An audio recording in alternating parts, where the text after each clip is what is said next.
કૃષ્ણ શ્રી હરે કૃષ્ણ. શ્રી શ્રી રાધા ગોવિંદના ખૂબ સુંદર દર્શન થઈ રહ્યા છે આપણા બધાને. તો એમને વંદન કરીએ. શ્રી શ્રી રાધા ગોવિંદના ચરણોમાં વંદન. ભગવાનના શાશ્વત ભક્ત એવા અર્જુનજી, શ્રીલ પ્રભુપાદજી, પરમ પૂજ્ય જયપ્રતાપ સ્વામીજી મહારાજ, પરમ પૂજ્ય નામાનિષ્ઠ પ્રભુજીને બધા શિક્ષક ગુરુના ચરણમાં વંદન કરીએ એક નિવેદન સાથે. લેવલ 2 ના રૂપમાં આજે દિવ્ય જ્ઞાન લેવાની શરૂઆત કરી છે આપણે. તો આ જ્ઞાન સારી રીતે સમજી શકાય અને આપણા જીવનમાં આત્મસાત કરી શકાય, આવી ભાવના સાથે આ દિવ્ય પ્રાર્થનાઓ બોલીશું. બધાને વિનંતી છે પોતપોતાની જગ્યાએ મ્યુટ રહીને મારી સાથે આ પ્રાર્થનામાં અવશ્ય જોડાઓ. ઓમ અજ્ઞાનતિમિરાન્ધ્યસ્ય જ્ઞાનાંજનશલાકયા ચક્ષુરુન્મિલિतं येन तस्मै श्री गुरुवे नमः. श्री चैतन्य मनोभीष्टं स्थापितं येन भूतले स्वयं रूप कदामयं ददाति स्वपदान्तिकम्. वन्देऽहं श्रीगुरो श्रीयुतपदकमलं श्रीगुरून् वैष्णवांश्च श्रीरूपं साग्रजातं सहगण रघुनाथान्वितं तं सजीवं साद्वैतं सावधूतं परिजनसहितं श्रीकृष्ण चैतन्य देवं श्रीराधा कृष्ण पादात् सहगण ललिता श्री विशाखान्वितांश. हे कृष्ण करुणा सिंधो दीनबंधो जगतपते गोपेश गोपिका कांत राधा कांत नमोस्तुते. तप्त कांचन गौरांगी श्री राधे वृंदावनेश्वरी वृषभानुसुते देवी प्रणमामि हरिप्रिये. वाञ्छा कल्पतरुर्भ्यश्च कृपा सिन्धुभ्येव च पतितानां पावनेभ्यो वैष्णवेभ्यो नमो नमः. તો આપણે બધા સાથે મળીને જયકારો લગાવીશું. અનંત કોટી વૈષ્ણવ વૃંદ કી જય. શ્રી શ્રી દાદા ગોવિંદ ભગવાન की गौर निताई की विघ्न विनाशक नरसिम्हा देव की प्रभुपाद की श्रीमद्भागवतम भागवतम भगवद गीता रामायण की जय सभी श्रोताओं की जय हरि बोल. जय श्री कृष्ण चैतन्य प्रभु नित्यानंद श्री अद्वैत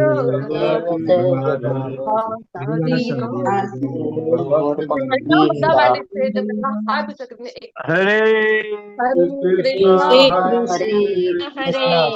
કૃષ્ણ हरे कृष्ण हरे हरे राम हरे राम हरे राम राम राम हरे हरे हरे माताजी दंडवत હરે प्रणाम. કૃષ્ણ हरे હરે કૃષ્ણ दंडवत प्रणाम हरे कृष्ण माता दंडवत प्रणाम हरे कृष्ण दंडवत हरे प्रणाम. कृष्ण वेलकम. माताजी हरे कृष्ण माताजी दंडवत प्रणाम दंडवत हरे प्रणाम. कृष्ण माताजी दंडवत હરે કૃષ્ણ. તો તમે બધા જોડાઈ ગયા હતા, મારી પહેલા જોડાઈ ગયા અને મને થોડુંક લેટ થઈ ગયું. આજે ક્ષમા પ્રાર્થી છું. મેં જણાવ્યું હતું કે મને થોડુંક લેટ થશે, તમારા સુધી થોડુંક લેટ પહોંચી હશે ન્યૂઝ. તો ડ્યુ ટુ સમ પર્સનલ થોડુંક લેટ થઈ મને. જી ધાર્મી માતા તમને જણાવી દઉં છું. हरे कृष्ण माताजी दंडवत प्रणाम. હરે કૃષ્ણ. તો બધા વૈષ્ણવ વૃંદો, ચલો हरे આજે कृष्ण તમારો माताजी दंडवत નામ અત્યારે प्रणाम નથી લઈ શકતી, ક્લાસના એન્ડમાં જરૂર બધા વૈષ્ણવનું નામ લઈશું. તો બધા જ વૈષ્ણવ વૃંદો અને મારી સાથે જે એડમિન કોર્સની આખી ટીમ જોડાઈ ગઈ છે એવા હિરલ પટેલ માતાજી, ધાર્મી પટેલ માતાજી છે, દેવ્યાની ઝાલા માતાજી અને આનંદ સાગર ગોવિંદ પ્રભુજી, બધી જ આખી ટીમ છે અહીંયા શ્રી શ્રી રાધા ગોવિંદના ચરણમાં પોતાની સેવા અર્પિત કરવા માટે તત્પર. તો બધાનો ખૂબ ખૂબ આભાર છે અને બધા જ વૈષ્ણવોનો હૃદયપૂર્વક સ્વાગત છે શ્રી શ્રી રાધા ગોવિંદ મંદિર ઇસ્કોન કુલાઈ મેંગલુરુના વતીથી. હરે કૃષ્ણ. हरे कृष्ण माता जी दंडवत प्रणाम। હરે કૃષ્ણ ભગવાન માતાજી દંડવત પ્રણામ. હા, ગઈકાલે કીધું હતું ને કે અટેન્ડન્સ સ્કૂલમાં આપણે જઈએ તો અટેન્ડન્સ લેવામાં આવતી હોય છે, આપણે કહીએ પ્રેઝન્ટ ટીચર. તો અહીંયા તમારે હરે કૃષ્ણ કહીને શ્રી શ્રી રાધા ગોવિંદના દરબારમાં પોતાની હાજરી પુરાવવાની છે. હરે કૃષ્ણ. हरे कृष्ण હરે कृष्ण કૃષ્ણ હરે કૃષ્ણ હરે કૃષ્ણ.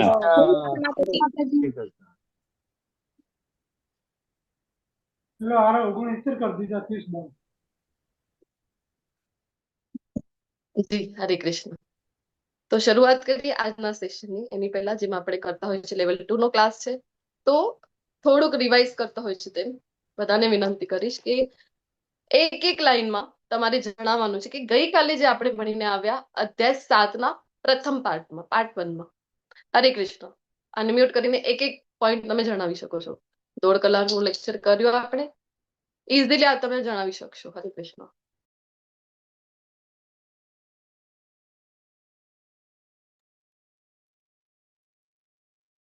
ભગવાને પોતાની ઓળખ આપી ક્યાં ક્યાં છે, પાણીમાં હું સ્વાદ છું, એવી રીતે ઓકે ભગવાન. જી, ધન્યવાદ. ધન્યવાદ પ્રભુજી. ચંદ્રિકા માતાજી બોલો, હેન્ડ રેઝ છે મારી હરે પાસે. કૃષ્ણ માતાજી, કાલે ભગવાને જ્ઞાન શું છે અને વિજ્ઞાન શું છે બંને વચ્ચેનો તફાવત સમજાવ્યો હતો. જી માતાજી, ધન્યવાદ. ચલો અધ્યાયનું નામ પહેલા તો જણાવો, અહીંયા સ્લાઇડમાં છે જ. બોલો બોલો. પરમેશ્વરનું અધ્યાયનું જ્ઞાન. નામ બોલો. પરમેશ્વરનું જ્ઞાન અથવા જ્ઞાન વિજ્ઞાન યોગ. તો આપણે જ્ઞાન વિજ્ઞાનની પરિભાષા સમજ્યા હતા. પરમેશ્વર પોતાના વિશેનું જ્ઞાન અહીંયા આપી રહ્યા છે. હા, કયું જ્ઞાન આપ્યું? શરૂઆતથી બોલો. તમે બોલો નહીં તો તમારું નામ બોલીને તમને પૂછવામાં આવશે. હા, હેન્ડ રેઝ છે મારી પાસે. કોના છે? વિઝિબલ નથી થઈ રહ્યો મને. હરે કૃષ્ણ. અનમ્યુટ કરીને બોલી દો તમે, મને નથી દેખાઈ રહ્યા. हाँ, अनिल प्रभु जी, हरे कृष्णा, बता सकते हैं आप? भगवान ही सर्वश्रेष्ठ है, मैं ही सबका बीज प्रदाता हूँ, मैं ही सब कुछ हूँ, भगवान ने ये कहा तक। हाँ, कौन से श्लोक में पढ़ा कल हमने ये श्लोक 6 में क्लास में भी की थी? 7वें अध्याय का 7वां श्लोक। कल आप ही ने पूछा था ना मुझे, तो हमने क्लास के अंत में फिर से उसके ऊपर चर्चा भी की थी। मत परतरम जी माता जी। नान्य किंचिदस्ति धनंजय। इस श्लोक सर्वमिदं धन्यवाद। पूर्णं सूत्रे मणिगणात्मया। सूत्रे मणिगणा जी, धन्यवाद प्रभु जी. हाँ, અનમ્યુટ કરીને બોલવાનું છે તમારે એક એક લીટીમાં. ફટાફટ રિવિઝન કરીશું. ઓલરેડી હું લેટ જોઈન થઈ છું. માતાજી 7.7 હું ઈશ્વર. 7.7 માં ભગવાન કહે છે, કૃષ્ણ ભગવાન કહે છે કે કૃષ્ણ હું પોતે કરતા છું, પાલન કરતા છું અને પ્રલય કરતા છું, તું મને જાણ. હા જી જી, ધન્યવાદ.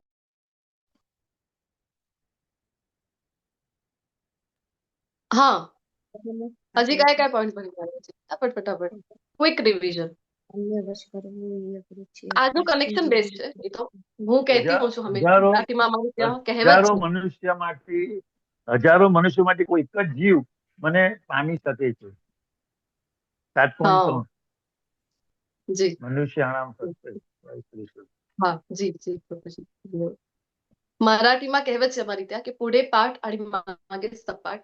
તો એવું ના થવું જોઈએ કે ગઈકાલે જે ભણ્યા થોડુંક રિવાઇઝ કરીશું તો યાદ આવશે કે અચ્છા કનેક્શન આજનું. જી બોલો બોલો. શક્તિની વાત કરી રહ્યા છે. કઈ કઈ શક્તિ વિશે જણાવ્યું હતું? અંગેશ્વરે પોતાનું જ્ઞાન. બે શક્તિ મુખ્ય જણાવી. કઈ કઈ હતી? ગઈકાલે તો ઉલટાનું મને એવું લાગ્યું કે 8 બેચ વધારે એક્ટિવ લાગી મને. નો ડાઉટ કે પાર્ટિસિપન્ટ પણ વધારે હતા મોર્નિંગ બેચ કરતા. આજે કેમ બધા ડાઉન લાગી રહ્યા છો? એક્ટિવ મોડ ઓન કરી દો બધા, આવી જાઓ. હા જી પ્રભુજી, ધન્યવાદ. પરાશક્તિ અપરાશક્તિ. તો આપણે જે છે એ કઈ શક્તિ છે? પરાશક્તિ માતાજી પરાશક્તિ. જીવોની બનેલી પરાશક્તિ. અપરાશક્તિ કોણ જીવોની હતું? બનેલી ભૌતિક પ્રકૃતિ અપરા. ભૌતિક પ્રકૃતિ છે એ અપરાશક્તિ. જી જી, ધન્યવાદ. હજી શું ભણ્યા હતા આપણે? ઘણું બધું હતું. 7મા અધ્યાયનું પાર્ટ 1 જ હતું. 11 શ્લોક જ લીધા. ઘણી બધી ટર્મ્સ આવી. શું કારણ બતાવો? ચલો પ્રશ્ન પૂછું છું કે કૃષ્ણને નથી ઓળખી શકતા, શું કામ? કારણ શું હતું કે કૃષ્ણને આપણે નથી ઓળખી શકતા અથવા કૃષ્ણને શરણે નથી જઈ શકતા?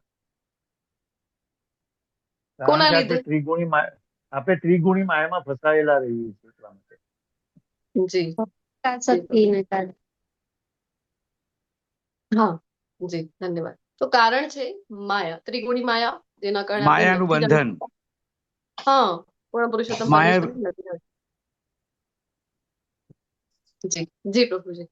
તો આજે શરૂઆત કરીશું, આપણે આગળ વધીએ. એ માયા છે, કારણ જે છે આજે ખબર પડી રહી છે કે કારણ તો આ છે જેના કારણે આપણે કૃષ્ણને નથી ઓળખી રહ્યા. આ તો તમે કોઈ જણાવ્યું કે નહીં? નહીં જણાવ્યું ને? કૃષ્ણના વિશેનું આપણે વિશેષ શક્તિ, જે જ્ઞાન, કયું જ્ઞાન? તો પોતાના વિશે જણાવ્યું હતું. એક પ્રભુજી બોલ્યા હતી, પાણીમાં સ્વાદ છું અને ચંદ્ર સૂર્યનો પ્રકાશ છું, અગ્નિમાં ઉષ્મા છું. આ બધા ભગવાન જણાવી રહ્યા હતા. તો ગઈકાલે જે ભણ્યા આપણે અધ્યાયની આધારે મેં કીધું હતું કે આજથી જ જીવનમાં ઉતારવાનું છે કે જ્યારે જ્યારે આપણે પાણી પીતા હોઈએ અથવા જ્યારે જ્યારે સૂર્યચંદ્રને જોઈ રહ્યા છીએ એ સમયે કૃષ્ણ આપણને યાદ આવવા જોઈએ. આ શ્લોક ભણવાનું, આ અધ્યાય સારી રીતે ભણ્યા એનું જીવનમાં ઉતારવાનું અર્થ શું છે?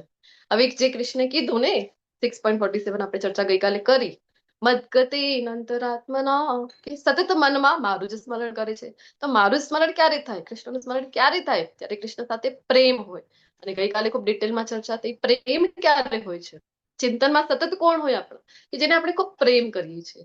તો કૃષ્ણને પ્રેમ કરીએ છીએ ક્યારે પ્રેમ થાય? તો જ્યારે શૃણુ, આજના અધ્યાયનું પહેલું શ્લોક જ હતું ગઈકાલે, પણ વિગતવાર ચર્ચા થઈ આપણી. તચ્છૃણુ, શ્રવણમનો કેટલું મહિમા છે. શ્રવણમ કરીશું, સાંભળીશું, જેના વિશે જાણીએ એની સાથે પ્રેમ થાય. તો કૃષ્ણના વિશે જાણીશું તો કૃષ્ણ સાથે પ્રેમ થશે. તો પછી જ્યારે જ્યારે પાણી પીવીશું તો કૃષ્ણ યાદ આવશે. મનુષ્યોમાં ભગવાન કહી રહ્યા છે સામર્થ્ય છે. તો જે કંઈ પણ આપણે કરીએ તો કૃષ્ણ આપણને યાદ આવવા જોઈએ. કે જ્યારે જ્યારે આપણે તપસ્યા, કોઈ તપ પણ કરી રહ્યા છીએ, નિર્જલા એકાદશી રાખો છો, કોઈ તપ, આવતીકાલે જ અતિ પાવન એવો એકાદશીનો દિવસ છે. તો બધાને વિનંતી છે, વૈષ્ણવો રાખતા જ હોય છે નો ડાઉટ. કૃષ્ણની પ્રિય તિથિ છે માધવ તિથિ, તો અવશ્ય બધાને રાખવી જોઈએ એકાદશીનું વ્રત. વ્રત કરી લો છો તમે, કોઈ તપ કરી રહ્યા છો, કોઈ સાધના કરી રહ્યા છો, અરે નામ જપ પણ કરી રહ્યા છો, તો કૃષ્ણને તમે ગ્રેટફુલ હોવું જોઈએ. કૃષ્ણની કૃપા છે, કારણ કે કૃષ્ણની કૃપા ના હોય તો આપણે કોઈ તપ પણ ના કરી શકાય, કોઈ બલ પણ આપણી અંદર છે તો એ કૃષ્ણની કૃપા છે. તો આપણને બુદ્ધિ ઉપર પણ ચર્ચા કરી હતી કે બુદ્ધિ પણ છે આપણી અંદર, જે કંઈ પણ છે તેજ છે, શક્તિ છે. તો કૃષ્ણ આપણને યાદ આવવા જોઈએ. અહંકાર નહીં, મને જ્ઞાન છે, હું વાંચું ને મને યાદ રહે છે, નહીં. કૃષ્ણ યાદ આવવા જોઈએ કે કૃષ્ણની શક્તિ છે, કૃષ્ણની કૃપા છે, જેના લીધે હું જે વાંચું એ મને યાદ રહી જાય છે. તો 7.11 સુધી ગઈકાલે આપણે ચર્ચા કરી હતી. ભગવાને આગળ એ પણ બતાવ્યું કે બળવાનોમાં બળ છે. કેવું પણ? તો વાસના રહિત, કામના રહિત જે બલ છે એ હું છું, અને ધર્મના સિદ્ધાંતોની જે વિરુદ્ધ નથી. તો ગર્ભાધાન સંસ્કારની પણ અહીંયા આપણે ગઈકાલે ચર્ચા કરી. તો આજે આગળ વધીશું. આઈ હોપ હવે બધાને રિવાઇઝ થઈ ગયું છે, તો યાદ આવ્યું છે કે ગઈકાલે શું ભણ્યા હતા આપણે. નહીં તો આપણે, તમારા બધાની તો સારી હશે ખૂબ. મારી, હું કહું છું, મારી તો મેમરી એવી જ છે. ગજની મૂવી આવી હતી વચમાં, બધાએ જોઈ હશે. શોર્ટ ટર્મ મેમરી લોસ વાળી, તરત જ ભૂલી જતા હોય છે જનરલી. તો આગળ વધીએ આજના 12મા શ્લોકથી. તો ભગવાન અહીંયા કહી રહ્યા છે કે તું જાણી લે કે સર્વ ભાવ, કયા ભાવ?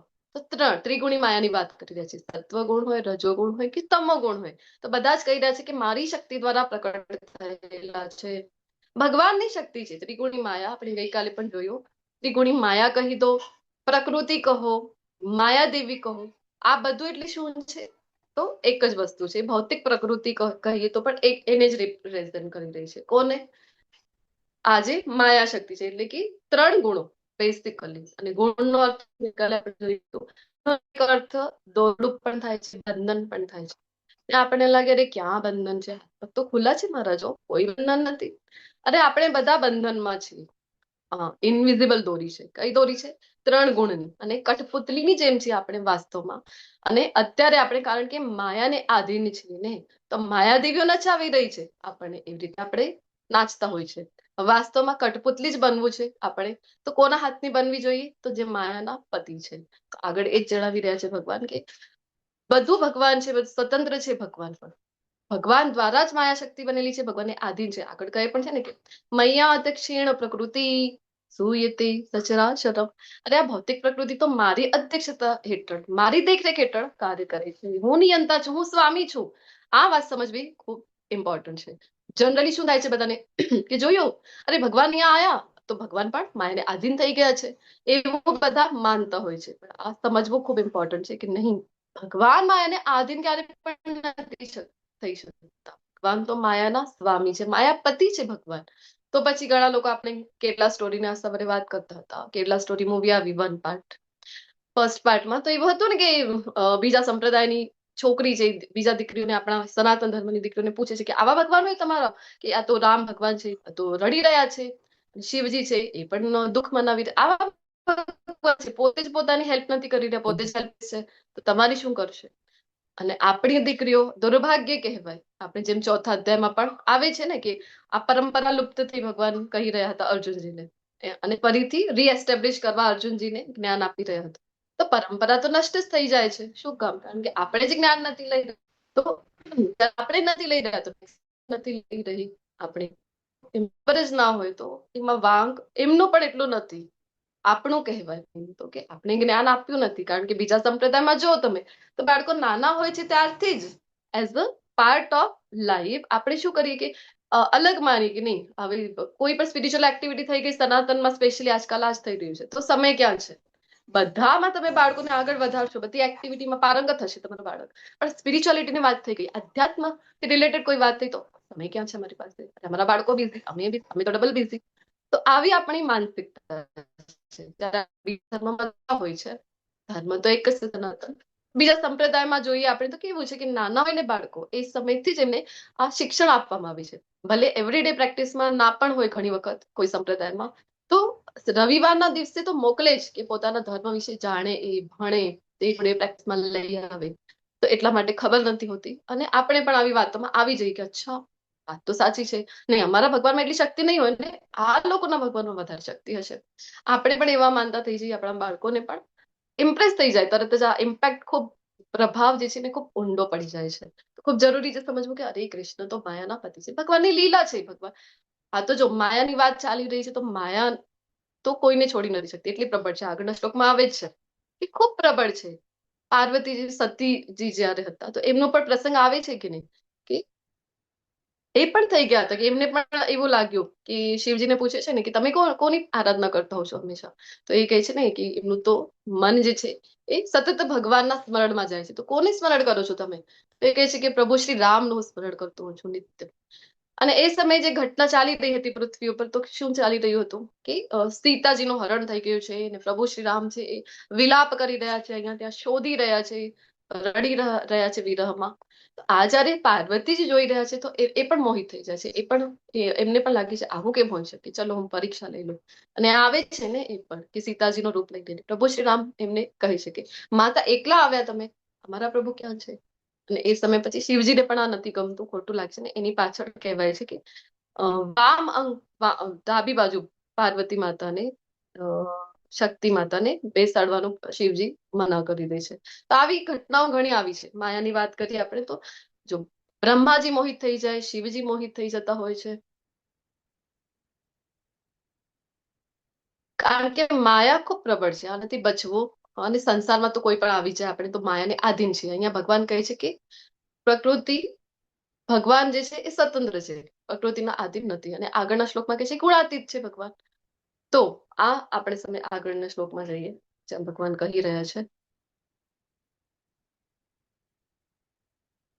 કે 3 ગુણ, આ ત્રિગુણી જે માયા છે, તો આની દ્વારા આપણે બધા મોહ પામેલા છીએ, જેને લીધે આપણે પૂર્ણ પુરુષોત્તમ પરમેશ્વરને ઓળખી નથી શકતા. કેવા છે ભગવાન? તો કહી રહ્યા છે ના બી જાણતી, મને કોઈ ઓળખી નથી શકતું, કારણ કે મોહિત થઈ ગયા છે. કોના દ્વારે?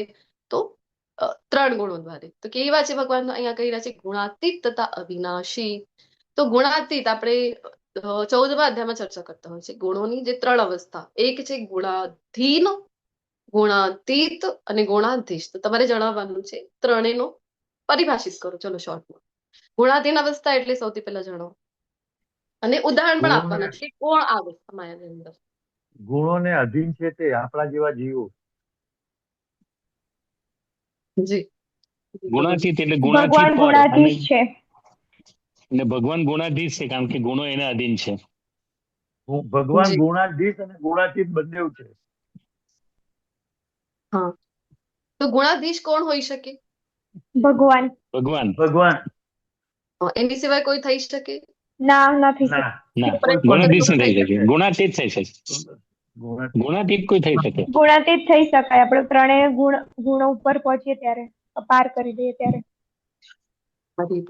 ખૂબ સુંદર કોન્સેપ્ટ બધાને ક્લિયર છે.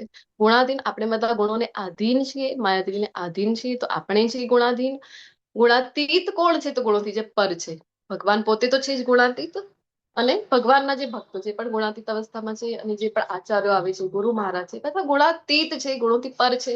અહીંયા અમુક્ત અવસ્થામાં છે ઓલરેડી, પણ અહીંયા આવે છે શું કામ? તો તમારા મારા જેવા લોકોનો ઉદ્ધાર કરવા માટે, આપણને તારવા માટે. અને ગુણાધીશ અવસ્થા છે. તો ગુણાધીશ તો કેવલ અને કેવલ કૃષ્ણ, બીજો કોઈ ગુણાધીશ ના હોઈ શકે.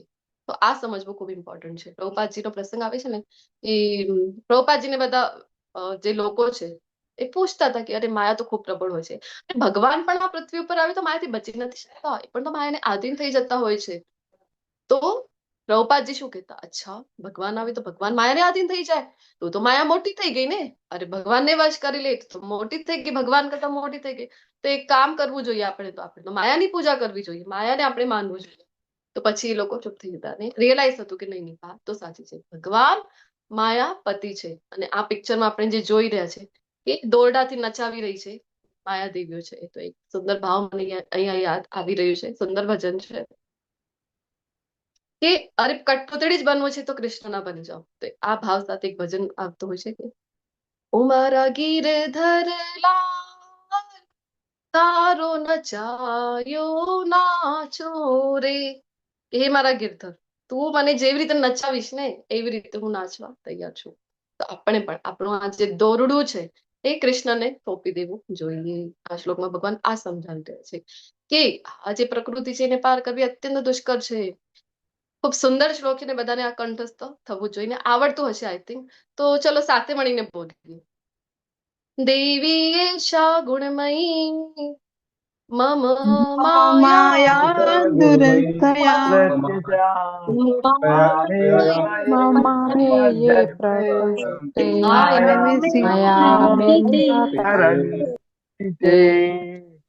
અર્જુન, ભૌતિક પ્રકૃતિની મળેલી આ જે ત્રિગુણી માયા છે આને પાર કરવી તો અત્યંત દુષ્કર છે. ઓહો ભગવાન, આટલો દુષ્કર છે, પણ કોઈ સોલ્યુશન છે કે નહીં? પ્રોબ્લેમ તો જણાવી દીધી તમે. તો કારણ કે આ તો રોકી રહી છે, માયા તો રોકી રહી છે તમારા શરણે આવતા. તો ભગવાન કહે છે હા સોલ્યુશન તો છે, નેક્સ્ટ લાઈનમાં એ જ બતાવી રહ્યા છે. સોલ્યુશન કયું છે? તો મામી વઈ પ્રપદ્યંતે, અરે મારી શરણાગત જે કોઈ થઈ જાય છે તો એના માટે પછી આ માયા જે છે ને એ જે કેવી બની જાય છે, તો માયા મીતા તરંતી, અત્યંત સરળ બની જાય છે. અહીંયા પિક્ચરમાં પણ ખૂબ સુંદર બતાવવામાં આવેલું છે ને, ભક્ત છે એ તણાઈ રહ્યું છે સાગરમાં, અને પ્રભુપાદજી લખે છે કે સાગરમાં ગમે તેટલો કુશળ તૈરાક હોય તો પણ એ સમુદ્રમાં જો તણાઈ જાય ને તો પોતાને બચાવી ના શકે, કારણ કે ઊંડો હોય ને સાગર જે છે, સમુદ્ર છે, જમીન પગ નીચે નથી હોતી, તો બચવું મુશ્કેલ છે. તો કોણ બચાવી શકે અહીંયા આવી પરિસ્થિતિમાં? તો જે પોતે સ્વતંત્ર, જે બહાર છે સમુદ્રથી, તો એ બચાવી શકશે આપણને. તો ભગવાન છે, ભગવાનના જે આપણે અત્યારે જ કીધું કે આચાર્યો ગુરુઓ છે એ બચાવી શકે છે. તો અહીંયા ભક્ત જ કરી રહ્યું છે, સાગરમાં તણાઈ રહ્યું છે ને બંને હાથ ઊંચા કરે છે ને, એટલે જ આપણે પણ ચૈતન્ય મહાપ્રભુ જે આપણને બતાવી ગયા છે પ્રણામ, એને આપણે કહેતા હોય છે ને શરણાગતિ વાળું પ્રણામ, તો આપણે પણ બંને હાથ ઊંચા કરીને ભગવાનની શરણાગતિ સ્વીકારતા હોય અને પછી ભગવાન તરત જ આવીને બચાવી લે છે. તો તમને લાગશે કે અમે ક્યાં સાગરમાં ફસાયેલા છીએ, આ તો આ ભક્ત દેખાઈ રહ્યું છે ને, અમે ક્યાં છીએ સાગરમાં? અરે અમે તો ભૂપ પર છીએ, ક્યાં અમે સાગરમાં છીએ? તો આપણે બધા પણ એક સાગરમાં ફસાયેલા છીએ. કયું સાગર છે આ જેમાં આપણે બધા છીએ, તણાઈ રહ્યા છીએ? ભવસાગર સાગર. ભવસાગર. સાગરમાં તણાઈ રહ્યા છે. તો આપણે પણ કરવું શું જોઈએ? બચાવવા માટે કૃષ્ણને પોકાર કરવી જોઈએ, બંને હાથ ઊંચા કરીને શું કહેવું જોઈએ? હરે હરે કૃષ્ણ કૃષ્ણ હરે હરે કૃષ્ણ કૃષ્ણ કૃષ્ણ કૃષ્ણ કૃષ્ણ હરે હરે હરે રામ રામ રામ હરે હરે હરે કૃષ્ણ માતાજી हरे कृष्णा हरे હરે કૃષ્ણ कृष्णा માતાજી. હરે કૃષ્ણ. ધન્યવાદ. તો બંને હાથ ઊંચા કરી દો. કૃષ્ણને કમ્પ્લીટ સરેન્ડર. કૃષ્ણને બીજું કઈ જોતું જ નથી. આખી ભગવદ્ ગીતા લેવલ 1 માં જયારે ભણીને આવ્યા તો શું જોઈએ છે કૃષ્ણ, અને આપણે આપી પણ શું શકીએ? શું સામર્થ્ય છે આપણું ભગવાનની સામે? કાંઈ નથી. આપણે શું આપી શકીશું કૃષ્ણ? બધું કૃષ્ણનું જ છે. આપણે ભણતા નથી ઈશોપનિષદમાં પણ પહેલો શ્લોક આવે છે ને, ઈશાવાસ્યમ જગત સર્વમ, કે અરે જે કઈ છે ને સ્વામિત્વ કોનું? કૃષ્ણનું. તો એમનું જ છે. તો તેરા તુજકો અર્પણ. તો એ ભાવના સાથે આપણે આપી કઈ શકીએ નહીં, પણ કૃષ્ણને આપણી પાસે તો પણ કંઈક જોઈએ છે. આખી ભગવદ્ ગીતામાં ભગવાન જે વારંવાર અર્જુનજી પાસેથી માંગી રહ્યા છે, શું માંગી રહ્યા છે? પ્રેમ અને ભક્તિમય સેવા. હા, અર્જુનજી પાસેથી શું જે માગે છે એ જ કઈ વસ્તુ છે? મન. મન. મન માંગે છે, શરણાગતિ મન. માંગે છે, શરણાગતિ શરણાગતિ. શરણાગતિ. જી, શરણાગતિ તો કરવાની વસ્તુ છે ને, મતલબ એક્શન છે. જે માગે છે એ શું છે? મન. જે એક તો કીધું, બે વસ્તુ માગે છે ભગવાન મુખ્યત્વે. એક તો મન છે, બીજું શું? અહંકાર. નહીં, ભગવાનને અહંકાર નથી જોઈતો. પ્રેમ. આપણી પાસે શું જોઈએ છે? પ્રેમ ભાવ.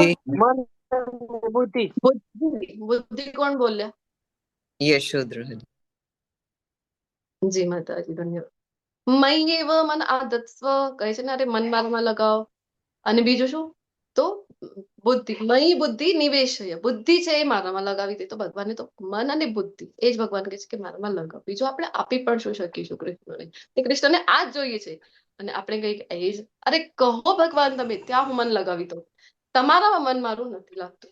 એ કન્ડિશન આ છે. અહીંયા માયાદેવી ખૂબ પ્રબળ છે, જે આપણે અત્યારે જોયું કે કોઈને પણ મોહિત. આપણે માતાજીનું અત્યારે ઉદાહરણ જોયું.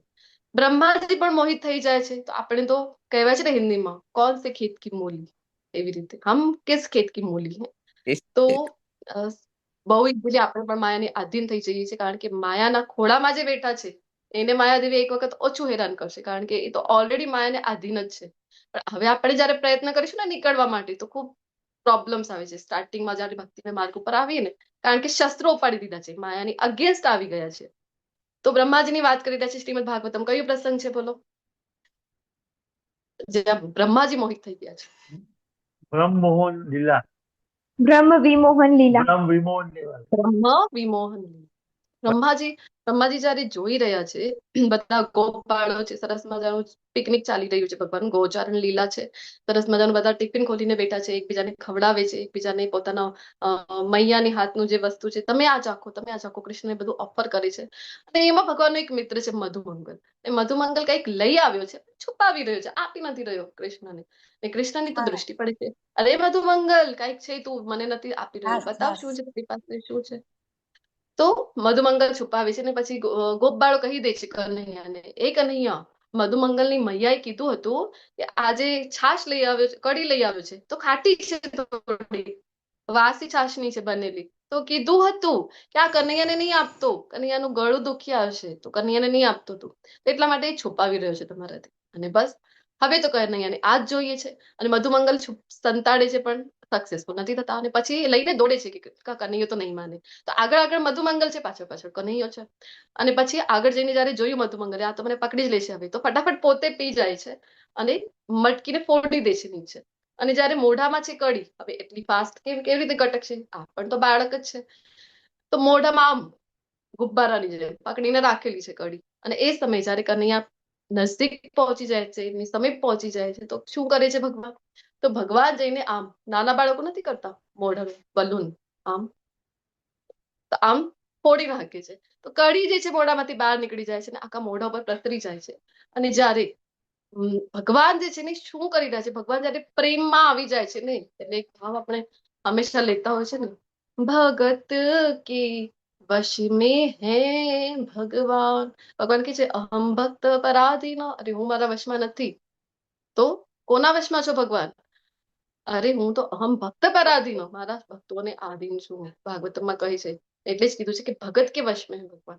તો પ્રેમમાં જયારે ઉતરી પડ્યા છે ને ભગવાન, તો આના મોઢા ઉપર જે કડી છે એ પોતે ચાટી રહ્યા છે. અને આવું દ્રશ્ય બ્રહ્માજી જોયું તો કેમ મોહિત ના થાય ભગવાન? બ્રહ્માજીને લાગે આ થોડી ના બ્રહ્મ હોઈ શકે, આ થોડી ભગવાન હોઈ શકે. અને બ્રહ્માજી પરીક્ષા લેવા નીકળી પડે છે અને આવી રીતે મોહિત થઈ જાય છે. પછી શિવજી પણ થઈ જાય છે એક વખત. મોહિની અવતાર લઈને આવે છે ભગવાન જયારે, તો એટલું તો સુંદર છે ભગવાનનું મોહિની રૂપ. તો શિવજી પણ મોહિત થઈ જાય છે ને એમની પાછળ પાછળ દોડે છે. તો માયા છે આ. તો નારદજીના પ્રસંગ આવતા હોય છે ને, 2-3 પ્રસંગ નારદજીના પણ છે ને જીવનમાં.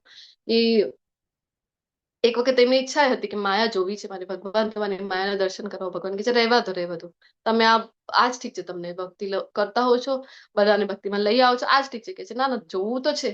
તો ચાલતા ચાલતા વોક ઉપર હતા નારદજીને ભગવાન, ને ચાલતા ચાલતા રસ્તામાં એવું થાય છે કે અચાનક એટલું વાવાઝોડું આવે છે ને પાણી અહીંયા જે તળાઈ રહ્યું છે, ભક્તો નહીં, અહીંયા તરસ લાગી ભગવાનની સ્ટાર્ટિંગમાં. તો ભગવાનને તરસ લાગી તો ભગવાન કહે છે પાણી જોઈએ છે, મારી માટે પાણી લઈ આવો. અને નારદજી નીકળે છે, હવે પાણી ક્યાં શોધું? વનમાં છે અને એક ઝોપડું દેખાય છે, કુટિયા, અને એમાં જઈને માગે છે. તો એક સુંદર સ્ત્રી આવી અને પાણી આપે, પાણી માગે છે. તો કહે છે કે તમે કોણ? તો નારદજી તો નારાયણ નારાયણ કરી રહ્યા હતા. તો સાંભળ્યું તો કહે છે નારદજી, ઓહો અમારા તો અહોભાગ્ય, આવો વિરાજમાન થાવ તમે, તો શું લઈ આવું તમારી માટે, બેસો બેસો. અને પછી નારદજી એમની સેવાથી ખૂબ પ્રસન્ન થાય છે અને કહે છે કે માગો, તમને જે માગવું હોય મારી પાસેથી. તો એ જે સુંદર સ્ત્રી હતી એ કહે છે કે મને શું જોઈએ? તમારા દર્શન થઈ ગયા, મને કઈ નથી જોઈતું. કે નહીં નહીં, હું પ્રસન્ન છું, હું આપીશ, માગો માગો. તો કહે છે કે ઠીક છે, આટલા પ્રસન્ન છો તો મને તમારા સાથે લગ્ન કરવા છે. તો નારદજી કહે છે અચ્છા ઠીક છે. તો પછી લગ્ન કરી લે છે. પછી બાળકો થાય છે, નારદજીના બાળકો થઈ રહ્યા છે, બાળકો મોટા થઈ ગયા. અને પછી એક વખત એવું થાય છે કે વાવાઝોડું આવ્યું અને પાણીમાં જેવી રીતે આ ભક્ત તણાઈ રહ્યું છે ને, એવી રીતે નારદજી તણાઈ ગયા છે. અને હવે પોતાને બચાવવા ખૂબ પ્રયત્ન કરી રહ્યા છે ને એક લાકડું મળી આવ્યું એમને, અને આ લાકડાને પકડી લીધું જોરથી. અને જેમ પકડી લીધું તો હવે બચીશ કે નહીં, આંખો બંધ કરી દીધી. અને એ જ સમયે એમને જોરથી ખખડાવે છે. તો જોઈ છે તો કોણ? તો આજુબાજુ કોઈ પાણી નથી, કાંઈ નથી. ને ભગવાન છે. કહે છે કે પાણી લઈ આવી કે નહીં મારી માટે? અને ત્યારે નારદજીને થયું ઓહો, એવું થઈ ગયું, હું કેટલા સમયથી, કેટલા વર્ષોથી હું તો, કેટલું બધું થઈ ગયું મારી સાથે, મેં તો લગ્ન કર્યા, બાળકો કર્યા. તો આ છે માયા, ભગવાનની માયા. તો આને પાર કરવી આપણા, મેં અત્યારે જેમ કીધું ને, હમ તો કોણ સે ખેત કી મૂલી દેતા, આપણા માટે તો ક્યાં જ નહીં. આ બધા મહાન સંતો, ઋષિ મુનિઓ માયાને આધીન થઈ શકે. મોટા મોટા તપસ્વીઓ, વિશ્વામિત્ર જેવા તપસ્વીઓ થઈ શકે. એક મેનકા આવીને એમને માયાને આધીન કરી શકે છે. દુર્વાસા મુનિ પોતાના ક્રોધ પર કંટ્રોલ ના કરી શકે. તો આ છે માયાનો પ્રભાવ. પણ જે ભગવાનને શરણાગત છે ને, એ સરળતાથી પાર કરી શકે. હરિદાસ ઠાકોરજી એમનું આવે છે ને ઉદાહરણ, ગણિકા એમની પાસે આવે છે. 3 દિવસ સુધી જયારે હરિનામ હરિદાસ ઠાકોરની પાસેથી શુદ્ધ ભક્ત પાસેથી મંત્ર જાપ સાંભળે છે, તો એ હવે 14 અશ્રુ રડી રહ્યું છે. અને એ પછી હરિદાસ ઠાકોરજી છે એને એ મંત્ર આપે છે અને પોતે કુટિયાથી જતા રહે છે. ને કુટિયામાં જયારે ગણિકા રહે છે તો જપ 192 માળા એ કરતી થઈ ગઈ. એ એટલી પવિત્રતા આવી ગઈ એની અંદર, તો લોકો એના દર્શન કરવા માટે હવે આવવા લાગે કે એટલો તેજ, એટલો પ્રભાવ. આ છે ભક્તોની શક્તિ. તો ભક્ત જે છે, જે ભગવાનને શરણાગત છે કમ્પ્લીટલી, એ કોઈ પણ આશ્રમમાં હોઈ શકે, ભલે ગ્રહસ્થ આશ્રમમાં છે, કઈ પણ જગ્યાએ છે, પણ એ ત્યાંથી પણ ખૂબ સરળતાથી પાર કરી શકશે. શું કામ? કારણ કે અરે આવા ભક્તો માયાને આધીન નથી. આવા ભક્તોને આધીન તો કૃષ્ણ કહે છે કે હું છું.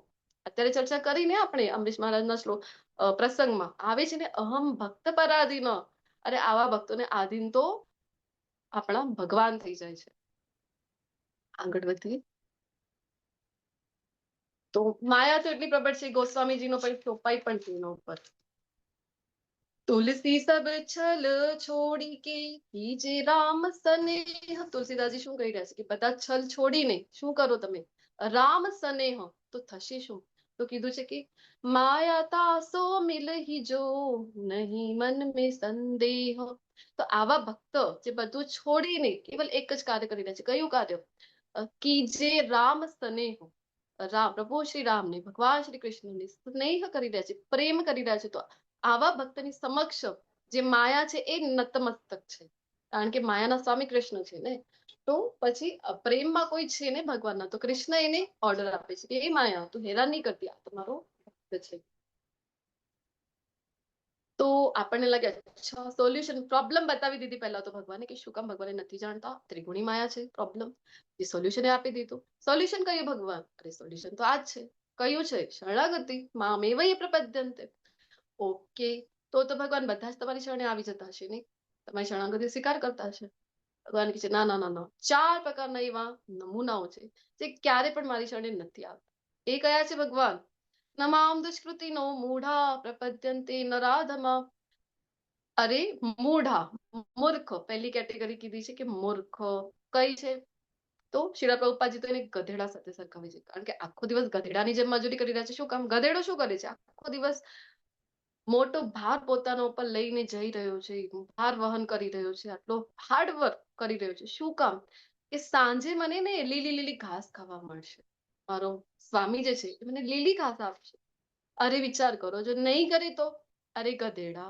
તું જરા બહાર આવીને જો તો ખરો જો તું મજૂરી નહીં કરે ને તો પણ તને ખૂબ ઇઝીલી લીલી ઘાસ મળી રહેશે પણ એ તો ગધેડો છે તો એને તો એવું જ લાગે છે કે નહીં મારો સ્વામી પ્રસન્ન થાય તો જ મને લીલી ઘાસ મળે તો મૂર્ખાઈ છે વધારે આપણે કહેતા હોય છે ને કે કીડીને કણ અને શું છે આગળ હાથીને મણ મળે હાથીને મણ મળી રહે છે એના માટે કોઈ અતિરિક્ત પ્રયાસ કરવાનો જરૂરી છે કર્મ ઉપર ભગવદ ગીતા આધારિત છે કર્મ કરવા માટે ભગવાન પોતે કહી રહ્યા છે કર્મયોગના બે અધ્યાય ભણીને આવ્યા છો પણ માત્ર કર્મ જ કરવું માત્ર એ જ કરો તમે દિવસભર 14 hours 16 hours એ જ કરી રહ્યા છો અને જે અલ્ટિમેટ છે ભગવાન એના માટે તો કહું છું કે સમય જ નથી તો બધી વ્યવસ્થા છે અહીંયા બધું કૃષ્ણનું સ્વામિત્વ છે કૃષ્ણ બધી વ્યવસ્થા કરે છે તો વિશ્વાસ હોવો જોઈએ અને બીજો જે જોયું આપણે એટલા માટે શીલા ભક્તિવિનોદ ઠાકોરજી મહારાજ જે ફોર્મ્યુલા આપે છે કયું ફોર્મ્યુલા આપે છે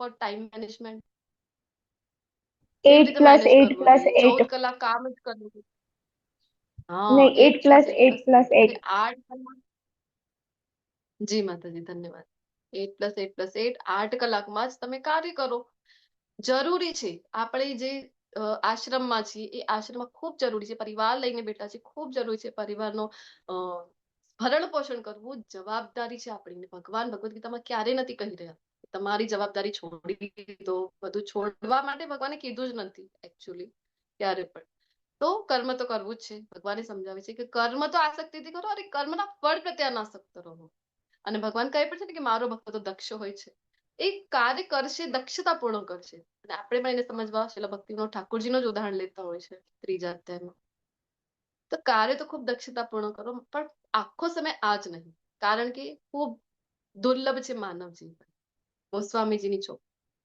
બડી ભાગ માનુષ તન પાવા સુરદુર્લભ સદ ગ્રંથ નિગાવા અરે આટલો દુર્લભ માનવ દેહ મળ્યું છે શું કામ આખો દિવસ આ જ કરવા માટે કે કામ જ કરો ને ભગવાન માટે સમય નથી જેની જોબ કરી રહ્યા છો એના માટે તમે 10-10 કલાક 12 કલાક કાઢવા તૈયાર છો અમુક સેલરી લઈને આટલો સમય કાઢવા તૈયાર છો અને જેને બનાવ્યું છે તમને એના માટે તો કહો છો કે મારી પાસે સમય જ ક્યાં છે એના માટે તમારી પાસે 1 કલાક ના નીકળે આખા દિવસમાંથી 1 કલાક છોડી દો આપણે શરૂઆત જ્યારે કરતા અત્યારે તો લેવલ 2 માં છો તો એટલીસ્ટ 4 માળા જપ કરવું જોઈએ એવી અપેક્ષા રાખવામાં આવે છે તમારી પાસેથી લેવલ 1 માં હોઈએ ત્યારે આપણે જ્યારે કહેતા હોય કે 1 માળા કરી લો જે નથી કરતા એમની માટે છે 16 માળા વાળા પોતાની ઉપર નહીં અપ્લાય કરતા તો 1 માળા તો કરી લો તો માળા જપ માટે સમય નથી બીજો કોઈનો ફોન આવી જાય અડધો કલાક વાત કરી લો છો તમે આ બધું થઈ જશે આપણે ત્યાં લોક ડાયરા થાય છે સારી વાત છે થવા જોઈએ રાત્રભર આપણે ડાયરામાં જવા માટે સમય છે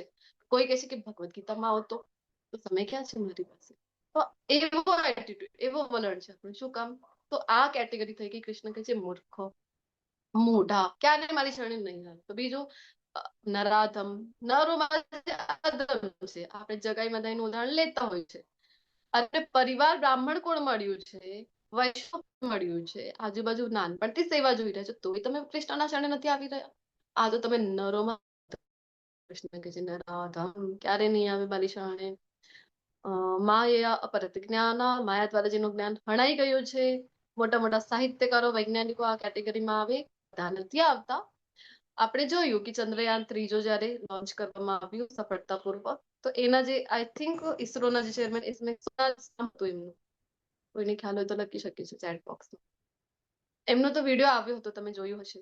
એ પોતે ભગવદ્ ગીતા વાંચતા. એવા ઘણા સાયન્ટિસ્ટ આપણને જોવા મળે કે જે ભગવદ્ ગીતા વાંચી રહ્યા છે, પ્રમોટ કરી રહ્યા છે. પણ મોસ્ટલી જનરલ વાત છે તો સાહિત્યકારો હશે, વૈજ્ઞાનિકો હશે, એમને શું લાગે છે કે અરે અમારા લીધે તમારું જીવન છે ને સુખપૂર્વક, સુવિધાપૂર્વક, અરે લક્ઝરીઝ લાઈફ જે જીવી રહ્યા છો અમારા લીધે. તમે પણ કંઈક પ્રોડક્ટિવ કરો. આ શું ભગવદ્ ગીતા લઈને બેસી ગયા છો, જ્યારે જોઈએ ત્યારે ભગવદ્ ગીતા વાંચો છો? તો એવું કહેતા મળે છે. તો માયા આમ ભૌતિક જગતમાં ભલે ને હાયર તમારો ડિગ્રી હશે, હાયર તમારો નોલેજ હશે, અચીવમેન્ટ હશે, પણ અધ્યાત્મમાં જવા માટે રોકે છે. અહંકાર આવી જાય જ્યારે, તો રોકે છે. જ્યારે આપણે સાંભળતા હોઈએ છીએ કે સાચી વિદ્યા કઈ છે, સાચું જ્ઞાન કયું છે, તમારી પાસે જ્ઞાન છે તો સૌથી પહેલા શું આવવું જોઈએ તમારી અંદર, બોલો તો? 13મા અધ્યાયમાં પણ આપણે જે 20 પોઈન્ટ ભગવાન બતાવે છે જ્ઞાન માટે, પહેલું જ પોઈન્ટ આવે છે જ્ઞાન છે તો શું આવવું જોઈએ સૌથી પહેલા આપણી અંદર? વિનમ્રતા. વિનમ્રતા. ક્રોધ ઓછો થવો જોઈએ. વિનમ્રતા. વિનમ્રતા. ખૂબ. વિદ્યા વિનયેન શોભતે. સુવિચાર લખવામાં આવતું ને સ્કૂલમાં કે વિનમ્રતા હોવી જોઈએ, ખૂબ જરૂરી છે. વિદ્યા વિનય સંપન્ને 5મા અધ્યાયમાં પણ શ્લોક આવે છે.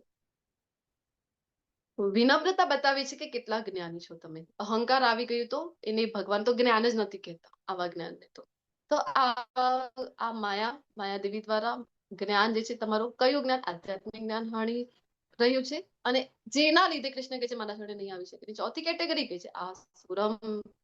અરે હવે ક્યાં આસુર છે, કેવી વાત કરો છો તમે? હવે થોડી ના તાડકા જેવું કોઈ દેખાઈ રહ્યો છે, મોટા મોટા શિંગણા હોય, મોટી મોટી આંખો, લાલ ચડક આંખો છે, મોટા મોટા દાંત હોય, એવા અસુરો તમને આકાશમાં આગે ઉડતા હોય, એવા અસુરો તમને જોવા જ નથી મળતા. કોણ છે અસુર, બોલો તો? 16મો અધ્યાય ભણીને આવ્યા છો ને? અસુર એટલે શું? આપણી અંદર જ છે માતાજી અસુર. આપણે અંદર જ કામ, ક્રોધ, લોભ, મોહ, મત્સર, મોહમ્મદ એ બધા ગુણો. જી જી, ધન્યવાદ. તો 16મા અધ્યાયમાં જે ભણ્યા હતા, નામ શું છે 16મા અધ્યાયનું એ જણાવી દો.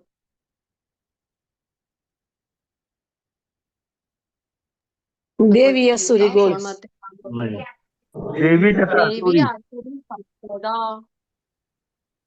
જી, દેવી તથા ધન્યવાદ. અસુરી પ્રકૃતિ. આસુરી ગુણ છે તમારી અંદર, આસુરી સંપદા છે તમારી પાસે, તો એ અસુર કહેવાય છે. આસુરી ગુણોનું વર્ણન છે 16મા અધ્યાયમાં. એ જો હશે જે અત્યારે માતાજી કહી રહ્યા હતા, એ આવા ગુણો છે તમારી અંદર, તો આસુર કહેવાઓ છો. જરૂરી નથી હવે કે પહેલાની જેમ હવે તાડકાની જેમ કોઈ આવે, પૂતનાની જેમ કોઈ આવે તો જે અસુર હશે. નહીં, આસુરી ગુણ છે. કૃષ્ણને સૌથી સરળ ભાષામાં હજી સમજવું હોય તો કૃષ્ણને ભગવાન નથી માનતા ને એ બધા જ અસુર કહેવાય છે.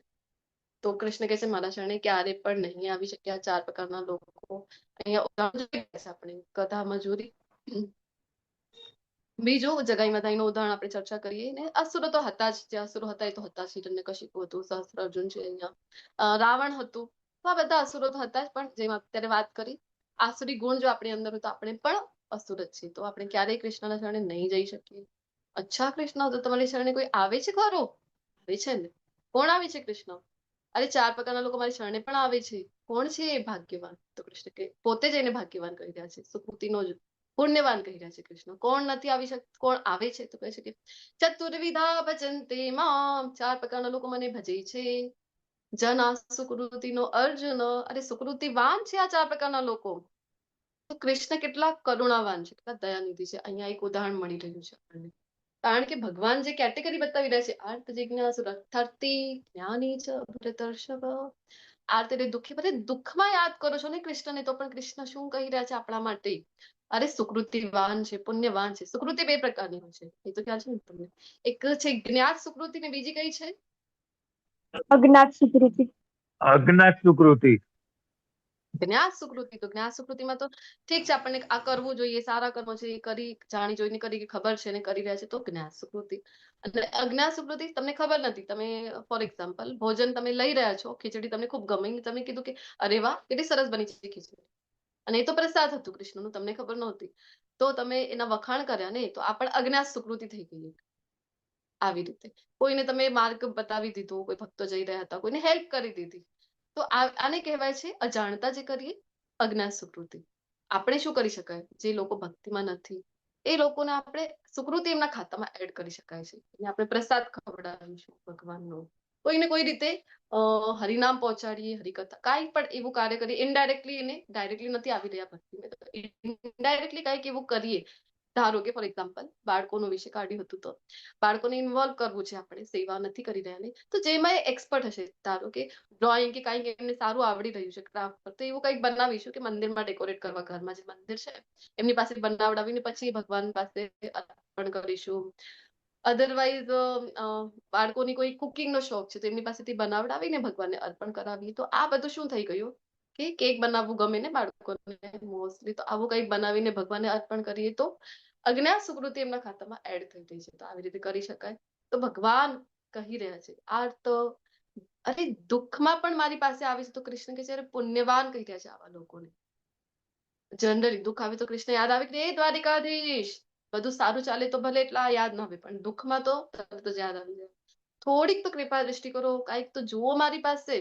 આવી રીતે કૃષ્ણને યાદ કરતા હોય તો કૃષ્ણ કહે છે ઘણા માર્ગ છે દુઃખમાં, તો પીર ફકીર પાસે જતા રહો, કોઈ બાબાના સંગુણમાં ફસાઈ જાઓ, ઘણા માર્ગ છે, પણ મને યાદ કર્યું. દેવી દેવતા પાસે પણ જતા હોય છે ઘણા લોકો, પણ દુઃખમાં મને યાદ કર્યું તો કૃષ્ણ કહે છે પુણ્યવાન. એક દોહો પણ છે ને, दुख में सुमिरन सब करे, सुख में करे न कोई, और जो सुख में सुमिरन करे तो, આવડે છે જેને જોઈન કરી છે ક્લાસ બધાનો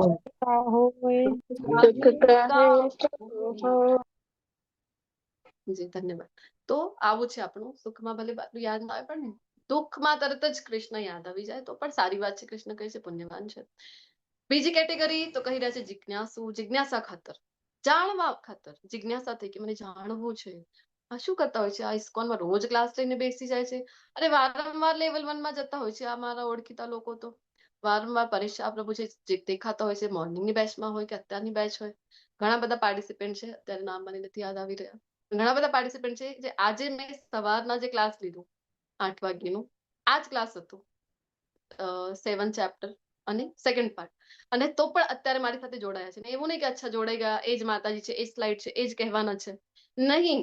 એટલા જ એક્ટિવલી જોઈન થયા છે જેટલા સવારે હતા, એટલા જ એક્ટિવલી આન્સર પણ આપી રહ્યા છે. તો જોઈને ખૂબ આનંદ થાય છે.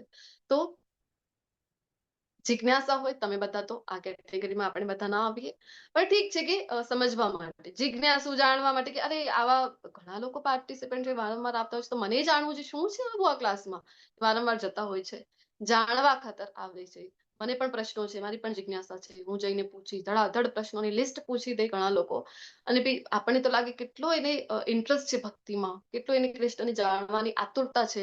નેક્સ્ટ બેચમાં તો અવશ્ય હશે, પછી નેક્સ્ટ બેચમાં જોઈએ તો આપણને દેખાય જ નહીં. આટલા પ્રશ્નો પૂછતા હતા આપણે, લાઈક કેટલા એક્ટિવ હતા પણ એ તો દેખાતા જ નથી હવે. તો જિજ્ઞાસા ખાતર આવે છે, જાણવા ખાતર આવે છે. આ શું પ્લાસ્ટરની જેમ હાથમાં બાંધીને જતા હોય છે, જોવું તો ખરો જઈને. જિજ્ઞાસા, તો જિજ્ઞાસુ, પછી કીધું અર્થાર્થી, આ કેટેગરીમાં તો મોસ્ટલી બધા આવી જાય છે. પ્રાપ્ત કરવું છે કંઈક ને કંઈક મેળવવું જ છે આપણે, કારણ કે આપણી વૃત્તિ જેવી થઈ ગઈ છે, માગતા થઈ ગઈ. હરે Krishna. Am I audible? Yes માતાજી. આવાજ આવે છે મારું? હાજી હાજી હા માતાજી. ઓડિબલ છો? જી ધન્યવાદ. હા, તો આ શ્લોકની પાછળ આઈ થિંક એખાદો લઈ 2-3 મિનિટની પાછળ એક નાનકડું બ્રેક લઈ લઈશું. 1 કલાક થઈ ગયું છે તો એડમિન કોર્સને વિનંતી છે ચેટ બોક્સમાં પૂછી લો જો કોઈ આ સેવા માટે તૈયાર હોય, કીર્તન માટે 2-3 મિનિટનું નાનકડું એવું બ્રેક લઈશું. તો અર્થાર્થી અને પ્રાપ્ત કરવું છે મને, તો આ જોઈએ, પેલું જોઈએ. આપણી પાસે તો લિસ્ટ જ રેડી છે, લિસ્ટ થમાવી દઈએ છે.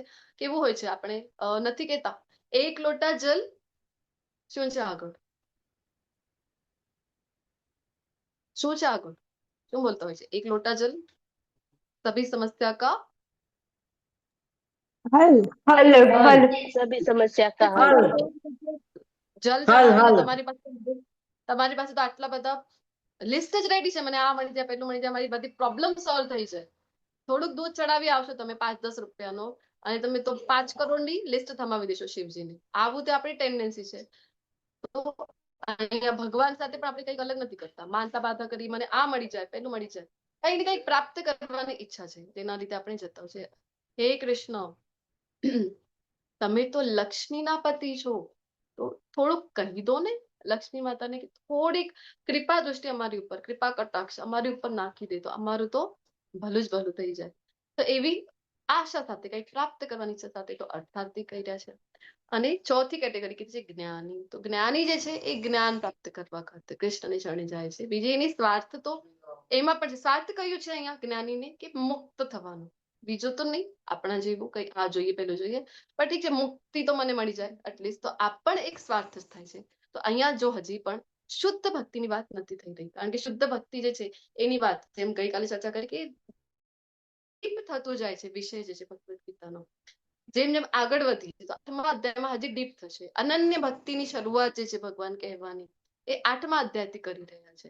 તો અહીંયા શુદ્ધ અનન્ય ભક્તિની વાત નથી થઈ રહી. હજી પણ 4 કેટેગરી જે છે કંઈક ને કંઈક અર્થ, પોતાનું કંઈક સ્વાર્થ છે એના ખાતર જ આવી રહે છે. આ બધા ઉદાહરણ આપણે લેવલ 1માં પણ આઈ થિંક ચર્ચા કરતા હોય છે. ફટાફટ ઉદાહરણો બોલીને એક નાનકડું બ્રેક લઈ લઈએ. પહેલા ને બીજા પિક્ચરમાં કેટેગરી કઈ છે ને પ્રસંગ કયા છે, કોણ આવ્યા છે ભગવાનની શરણે? દુઃખી છે કે ગજેન્દ્ર મોક્ષ ને છે અને ગજેન્દ્ર દ્રૌપદી મોક્ષ છે. દ્રૌપદીજી.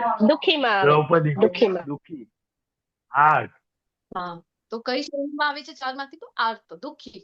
દુઃખમાં કૃષ્ણ યાદ આવ્યા. પહેલા તો નથી આવતા. પહેલા તો જેમ કીધું ને કે પહેલા દુઃખમાં એટલા માટે કૃષ્ણ પુણ્યવાન કહે છે કારણ કે કોઈ ને કોઈ બીજા ઉપર આશા રાખી, બીજા યાદ આવે. પણ જયારે જોયું ગજરાજે કે કોઈ મદદ કરવા તૈયાર નથી, પત્ની નહીં, બાળકો નહીં, પોતે પણ અસહાય જયારે થઈ ગયા, આટલો પ્રયત્ન કર્યા પછી જયારે થયું કે હવે તો બસ, હવે પ્રાણ જવામાં જ છે મારા, તો મગર લઈ જ જશે મને, તો જયારે આ ગ્રાહ્ય મને પકડી લીધું છે હવે લઈ જ જશે, એ સમય છેલ્લે એક સરોવરમાંથી પુષ્પ લઈ રહ્યા છે અને કૃષ્ણને અર્પણ કરી રહ્યા છે. સરસ એક ભાવ પણ છે ને, હે ગોવિંદ હે ગોપાલ રાખો શરણ અબ જીવન ભાઈ. તો તરત જ કૃષ્ણ પણ પછી વિના વિલંબે, એક ક્ષણ પણ વિલંબ નથી કરી રહ્યા અને તરત જ એની સહાયતા માટે આવી રહ્યા છે. દ્રૌપદીજી જયારે જોયું કે આટલા સામર્થ્યવાન પતિ કોઈ ના હોઈ શકે, આટલા સામર્થ્યવાન પતિ છે, કોઈ તો સહાયતા કરશે, કોઈએ સહાયતા ન કરી. દ્રોણાચાર્ય એ તો આચાર્ય છે, એ તો કરશે નહીં, એમને ના કરી.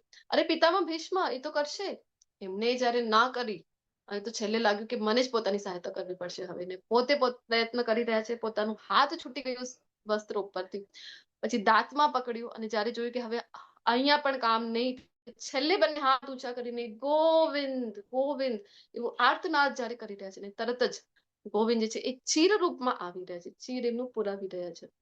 તો આ છે કૃષ્ણ, તમે યાદ તો કરો. કૃષ્ણ કે જે પુણ્યવાન છે ને હું તરત જ આવી જઈશ. આવ્યા છે ને, ઉદાહરણો છે અનેક, તો આપણા માટે નહીં આવે, આ ભક્તો માટે આવ્યા છે, તો વિશ્વાસ હોવો જોઈએ. અને અહીંયા ત્રીજા પિક્ચરમાં સુખદેવ ગોસ્વામી આવવા તૈયાર નથી. કઈ શ્રેણીમાં આવે સુખદેવ ગોસ્વામીજી? 4 માંથી જ્ઞાનીમાં આવે, જ્ઞાનીમાં. જ્ઞાની જ્ઞાની. જ્ઞાનીમાં આવે. પરમ જ્ઞાની છે, ઓલરેડી મુક્ત અવસ્થામાં છે, તો ગર્ભથી આવવા તૈયાર નથી માતાનું, કારણ કે મારે માયા મને હેરાન કર, માયાનું આટલું બધું ભણ્યા ને આજે, માયા, હું ભૌતિક સંસારમાં આવીશ, માયા મને હેરાન કરશે. તો કૃષ્ણને લઈ આવે છે છેલ્લા વેદવ્યાસજી, અને કૃષ્ણ જયારે એશ્યોરન્સ આપી રહ્યા છે, અરે નહીં નહીં નહીં, તમને માયા હેરાન નહીં કરે, ત્યારે એ આવવા તૈયાર થાય છે. અને લાસ્ટ પિક્ચર છે ઉપરની સ્લાઇડ ને નીચેની સ્લાઇડ, આ બંને પ્રસંગો કયા ચાલી રહ્યા છે ને કઈ કેટેગરી? પરીક્ષિત પરીક્ષિત મહારાજ હતો. જિજ્ઞાસુ પરીક્ષિત મહારાજ અને નૈમિષારણ્ય ને સાધુ બધા. નૈમિષારણ્ય ઋષિ. જ્ઞાન માટે યાચના કરે છે. ચાલી શું રહ્યું છે અહીંયા? જિજ્ઞાસ. ભાગવતમ જિજ્ઞાસ. શ્રીમદ ભાગવતમ ભાગવતમ શ્રીમદ ભાગવત. પરીક્ષિત બેઠાથી ગંગાની તીર. તો પરીક્ષિત મહારાજ છે અહીંયા, અને નીચે 88,000 ઋષિમુનિઓ નૈમિષારણ્યમાં શૌનક આદિ સુત ગોસ્વામી પાસેથી, અને ઉપર સુખદેવ ગોસ્વામી શ્રીમદ ભાગવતમનું શ્રવણ કરવા બેઠા છે. તો જિજ્ઞાસુમાં આવે છે. અને સુખદેવ ગોસ્વામી જેમ આપણે ચર્ચા કરી જ્ઞાનીમાં છે ને, અહીંયા સુત ગોસ્વામી પણ જ્ઞાનીમાં છે. અને હવે નીચેની સ્લાઇડના ફર્સ્ટ 2 પિક્ચર શું થઈ રહ્યું છે? મહારાજ અને સુગ્રીવજી. એ અર્થાર્થીમાં આવે. અર્થાર્થી સુગ્રીવજી ને ધ્રુવ મહારાજ અર્થાર્થીમાં ધ્રુવ મહારાજ ને સુગ્રીવ બંને અર્થાર્થી. હા, ધ્રુવ મહારાજ નહીં જોઈતું હતું, આપણે લેવલ 1માં પ્રસંગ લેતા હોય છે. તો એમને પણ એમના જે પરપિતા છે એમના બ્રહ્માજી કરતા મોટું રાજ્ય મને જોઈએ છે. ક્ષત્રિય છે ને, અપમાનિત થયા તો એમને લાગે છે કે નહીં મોટું રાજ્ય. પણ જયારે ભગવત દર્શન થઈ ગયા તો હવે કાંઈ નથી જોતું ભગવાન. પણ ભગવાન કહે છે કે ના પાડો, ઈચ્છા કરી હતી તે તો હું તને આપીશ, ભૌતિક જગતમાં આપીશ બધું સુખ સામ્રાજ્ય કેટલું, તો 36,000 વર્ષ જેટલું આપી દીધું, અને આધ્યાત્મિક પણ લાભ આપી દીધો. એક લોક આખું આપી દીધું, પોતાને ત્યાં સમર્પિત કરી દીધું. ચિરોદક્ષાઈ વિષ્ણુ રૂપમાં કયો લોક આપી દીધું? ધ્રુવલોક. ધ્રુવલોક. ધ્રુવલોક આપી દીધું. તો કૃષ્ણ બધું કરે છે જયારે પ્રેમમાં આવી જાય છે. તો બાજુમાં સુગ્રીવજી હનુમાનજીના કારણે મળ્યા છે પ્રભુ શ્રીરામને, ને એક ડીલ ચાલી રહી છે કે માતા સીતાને શોધવામાં તમે મદદ કરો, અને સુગ્રીવજી જે એમના ભાઈ બાલી એ લઈ લીધું હતું રાજ્ય પત્ની પાછું મેળવવા માટે ભગવાનને એ નિવેદન કરી રહ્યા છે. અર્થાર્થી છે પ્રાપ્ત કરવું છે એમને રાજ્ય. આ 4 શ્રેણીઓના ઉદાહરણો છે. તો આ 4માંથી કૃષ્ણ કહે છે ને જે જ્ઞાની છે ને એ ભક્તિમાં તલ્લીન છે. અહીંયા કહી રહ્યા છે કે શુદ્ધ ભક્તિમાં. પણ જેમ મેં કીધું તમને, હજી અનન્ય ભક્તિની અહીંયા ચર્ચા નથી થઈ રહી, તો એ ચર્ચા આવતીકાલથી શરૂ થશે. પણ આ 4માંથી કૃષ્ણ કહે છે કે જ્ઞાની જે છે એને કૃષ્ણ સર્વશ્રેષ્ઠ કહી રહ્યા છે 4માંથી. શું કામ? કારણ કે એને બીજું કઈ ઈચ્છા નથી ને, એને જ્ઞાનીને શું છે કે થેરોટિકલ નોલેજ તો છે એની પાસે, બસ હવે અનુભૂતિ બાકી છે, પ્રેક્ટિકલી એક્સપિરિયન્સ કરવું, આત્મ સાક્ષાત્કાર એક્સપિરિયન્સના થ્રુ, અનુભૂતિના થ્રુ આ બાકી છે. તો આ કરવા માટે હવે આ માર્ગ ઉપર ચાલી નીકળ્યા છે. તો કૃષ્ણ કહે છે કે કારણ કે એને એક જ લક્ષ્ય છે ને, મને જાણવું, તો એટલા માટે મને પ્રિય છે અને હું પણ એને પ્રિય છું. 4 કેટેગરીમાંથી. પછી આગળ કૃષ્ણ કહે છે કે આ બધા કેવા છે. હા ચલો એક બ્રેક લઈ લઈએ, પછી આ શ્લોક ઉપર આવી. હરે કૃષ્ણ માતાજી, ધાર્મી માતાજી. હરે કૃષ્ણ માતાજી. હા કોઈનો આન્સર કીર્તન નથી આવ્યો માતાજી. કોઈનો આન્સર નથી આવ્યો માતાજી ચેટ બોક્સમાં હજુ. ઓકે, ચેટ બોક્સમાં કોઈ રિપ્લાય પણ નથી કર્યો. લાગે છે કે ક્લાસમાં એટલા મગન થઈ ગયા છે કે વાંચ્યું જ નહીં મેસેજ. કઈ નહીં માતાજી, હું લઈ લઉં છું. કોઈને વાંધો નહીં. કોઈને લેવું હોય તો લઈ શકે છે અત્યારે. માતાજી ચલો ધાર્મી માતાજી લઈ લ્યો તમે, વાંધો નહીં, કેમ કે ઓકે હમણાં બધાએ માતાજી. લીધું છે હા ને કીર્તન, ઓકે થોડીક વાર માતાજી. હા બધાએ લીધેલા છે. તમે નતા ને તો લીધું જ ધાર્મી છે. માતાજી. હા જી માતાજી, જી 2-3 માતાજી. હા મિનિટ શોર્ટ એક કીર્તન લઈ લેજો, પછી આપણે ઓકે જી માતાજી. સ્ટાર્ટ હા. હરે કૃષ્ણ કૃષ્ણ કૃષ્ણ હરે હરે, હરે રામ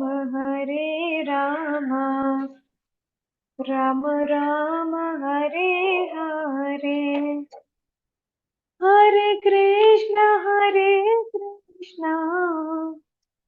કૃષ્ણ કૃષ્ણ હરે હરે, હરે રામ રામ રામ હરે હરે, હરે કૃષ્ણ કૃષ્ણ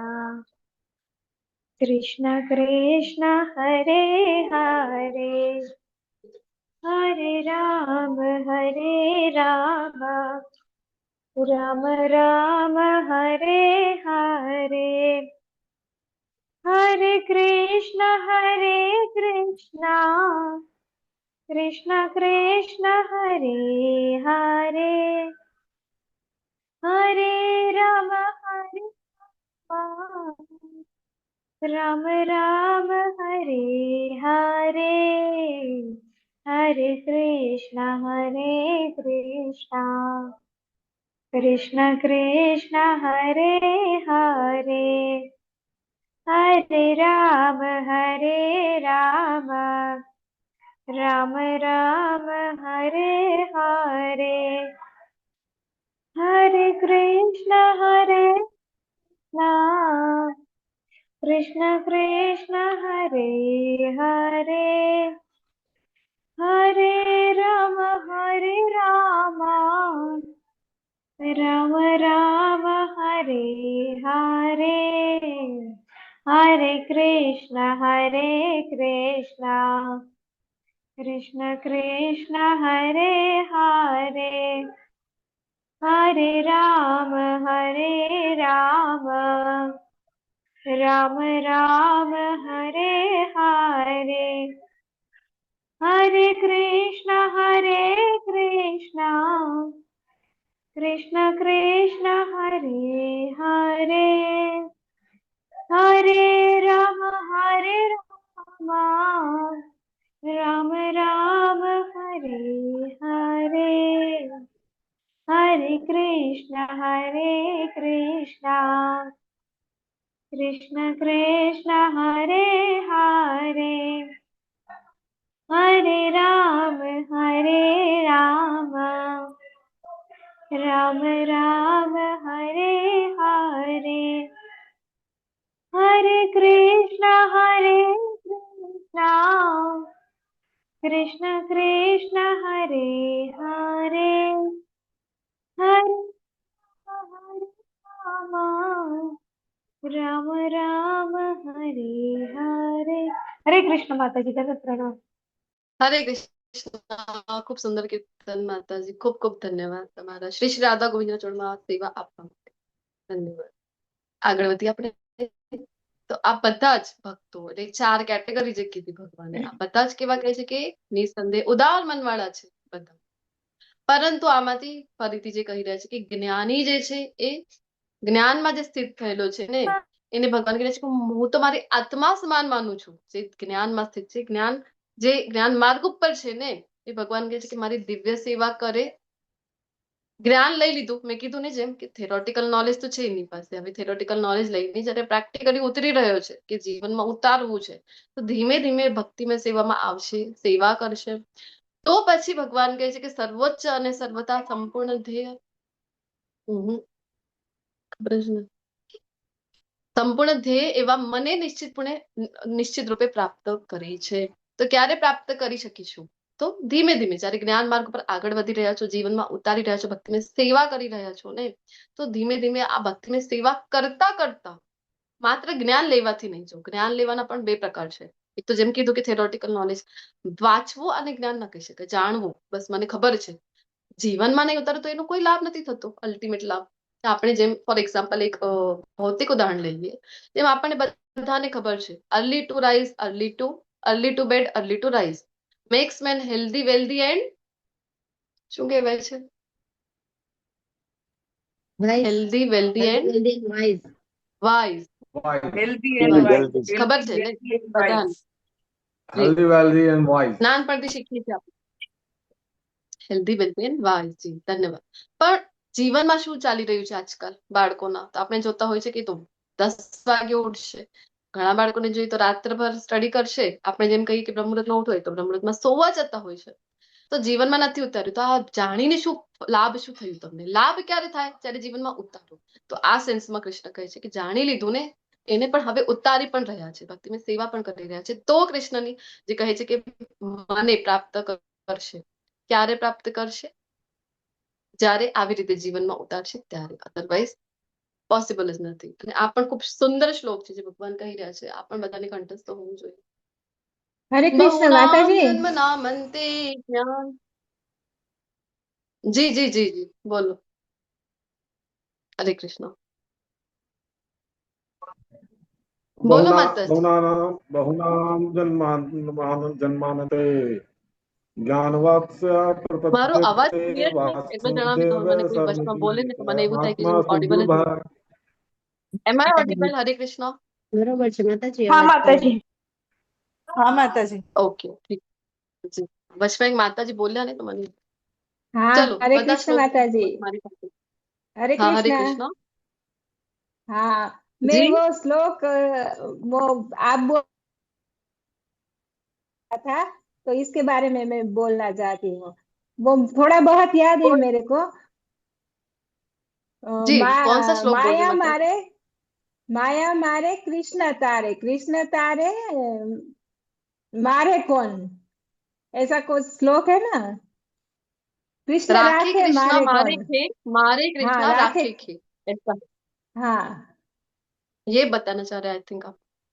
हाँ जी धन्यवाद माता जी. जी हाँ, तो अभी जो हमने माया का पढ़ा तो हमको विश्वास होना चाहिए कि मारे कृष्णा राखे करे. कृष्ण जब मारना चाहेंगे तो कौन बचा पाएगा? और राखे कृष्णा मारे के, और कृष्ण रखना चाहेंगे तो फिर किसकी हिम्मत होगी, वो कौन हमें मार सकेगा, ये विश्वास भक्त को होना चाहिए। धन्यवाद माताजी। चलो हरे श्लोक कृष्ण मारे સાથે માતાજી. બોલી શકું। હરે કૃષ્ણ। રાખે કૃષ્ણ મારે કૃષ્ણ, મારે કૃષ્ણ રાખે કૃષ્ણ, એવું છે. नहीं, राखे कृष्णा मारे खे और मारे कृष्णा राखे के, ऐसा है वो राखे श्लोक। कृष्ण मारे कौन, मारे कृष्ण राखे कौन। जी जी जी धन्यवाद। चलो सार पकड़ी લીધું ને, अर्थ समझी गया। धन्यवाद। श्लोक बोलो चलो 7.19। बहुनाम जन्मनामन्ते नमन्ते ज्ञानवान् ज्ञानवान् प्रपद्यते वासुदेव वासुदेव सर्वमिति सर्वमिति दुर्लभः। વાંધો પછી दुर्लभ। જી ધન્યવાદ। આપણને ઘણી વખત લાગે કે અરે અમે આજ તો રવિવાર છે, રવિવાર એટલે રજાનો દિવસ, અને તોય અમે ભગવદ ગીતા લઈને બેસી જવાનું। લોકોને તો જો કોઈ મૂવી જઈ રહ્યો છે, કોઈ ફરવા હરવા જતો હોય છે, અરે કોઈ સમુદ્ર કિનારો પર મોજ કરે છે, ને અમારે આ બસ ભગવદ ગીતા લઈને બેસી જવાનો। રોજ સવારે વહેલા ઉઠવાનું। અત્યારે વાત કરી બધાને તો લેટ ઉઠવામાં કેટલી મજા આવતી હશે નહીં? તો યાદ કરવાનું આ શ્લોક કે આ બધાના બહુના જન્મનામંતે બાકી છે, અને આપણા ઉપર કૃપા થઈ, તમારા ઉપર, મારા ઉપર, શ્રીલ પ્રભુપાદજીની કૃપા થઈ તો આપણે આ માર્ગ ઉપર આવ્યા છીએ। આ કોઈ સરળ નથી। બહુનામ જન્મનામંતે છે, કૃષ્ણ કહી રહ્યા છે કે અનેક જન્મો પાછળ કોઈ એક વ્યક્તિ જે છે એ જ્ઞાનવાન, એને જ્ઞાનવાન કીધું છે, જ્ઞાનવાન આવું વ્યક્તિ મારી શરણે આવી શકે છે, મને જાણવાનો પ્રયત્ન કરે, મારા માટે ભક્તિમય સેવા કરે, અને શું જાણી લે તો કહે છે કે વાસુદેવ સર્વમિતિ, અને સર્વ કારણ કારણમ એ કૃષ્ણ છે। આજે જાણી લે છે તો એને કૃષ્ણ કહે છે કે સ મહાત્મા સુદુર્લભ, અરે આવો તો મહાત્મા દુર્લભ છે। આને કૃષ્ણ મહાત્મા કહી રહ્યા છે। આપણે તો કોઈની પણ નામની આગળ આમ મહાત્મા લગાવી દઈએ, દેશ માટે કાર્ય કર્યું, આ કર્યું, પેલું કર્યું તો મહાત્મા સરળતાથી લગાવી દેતા હોય છે। એ મહાત્મા કૃષ્ણ કોને કહી રહ્યા છે? કૃષ્ણની કમ્પ્લીટલી સરેન્ડર છે, કૃષ્ણની શરણાગત જે જાણે છે કે કૃષ્ણ સર્વ કારણ છે, તો એને જ કૃષ્ણ મહાત્મા અહીંયા કહી રહ્યા છે। તો અવશ્ય યાદ આપવું જોઈએ શ્લોક આપણને।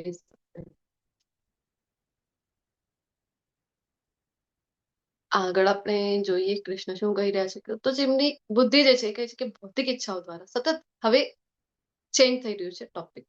અહીંયા ભગવાન દેવી દેવતાના શરણે અનેક લોકો જાય છે। હવે બતાવ્યું ને ભગવાનના શરણે જવું જરૂરી છે, ક્યારે જઈ શકાય, માયાથી દૂર થાવ, કૃષ્ણની શરણાગતિ સ્વીકારો તો કૃષ્ણ બચાવે છે માયામાંથી। કૃષ્ણ કહે છે કે જરૂરી નથી બધા મારી શરણે આવે, કોઈ દેવી દેવતાના પણ શરણે જાય છે, તો કોણ આવે છે દેવી દેવતાના શરણે?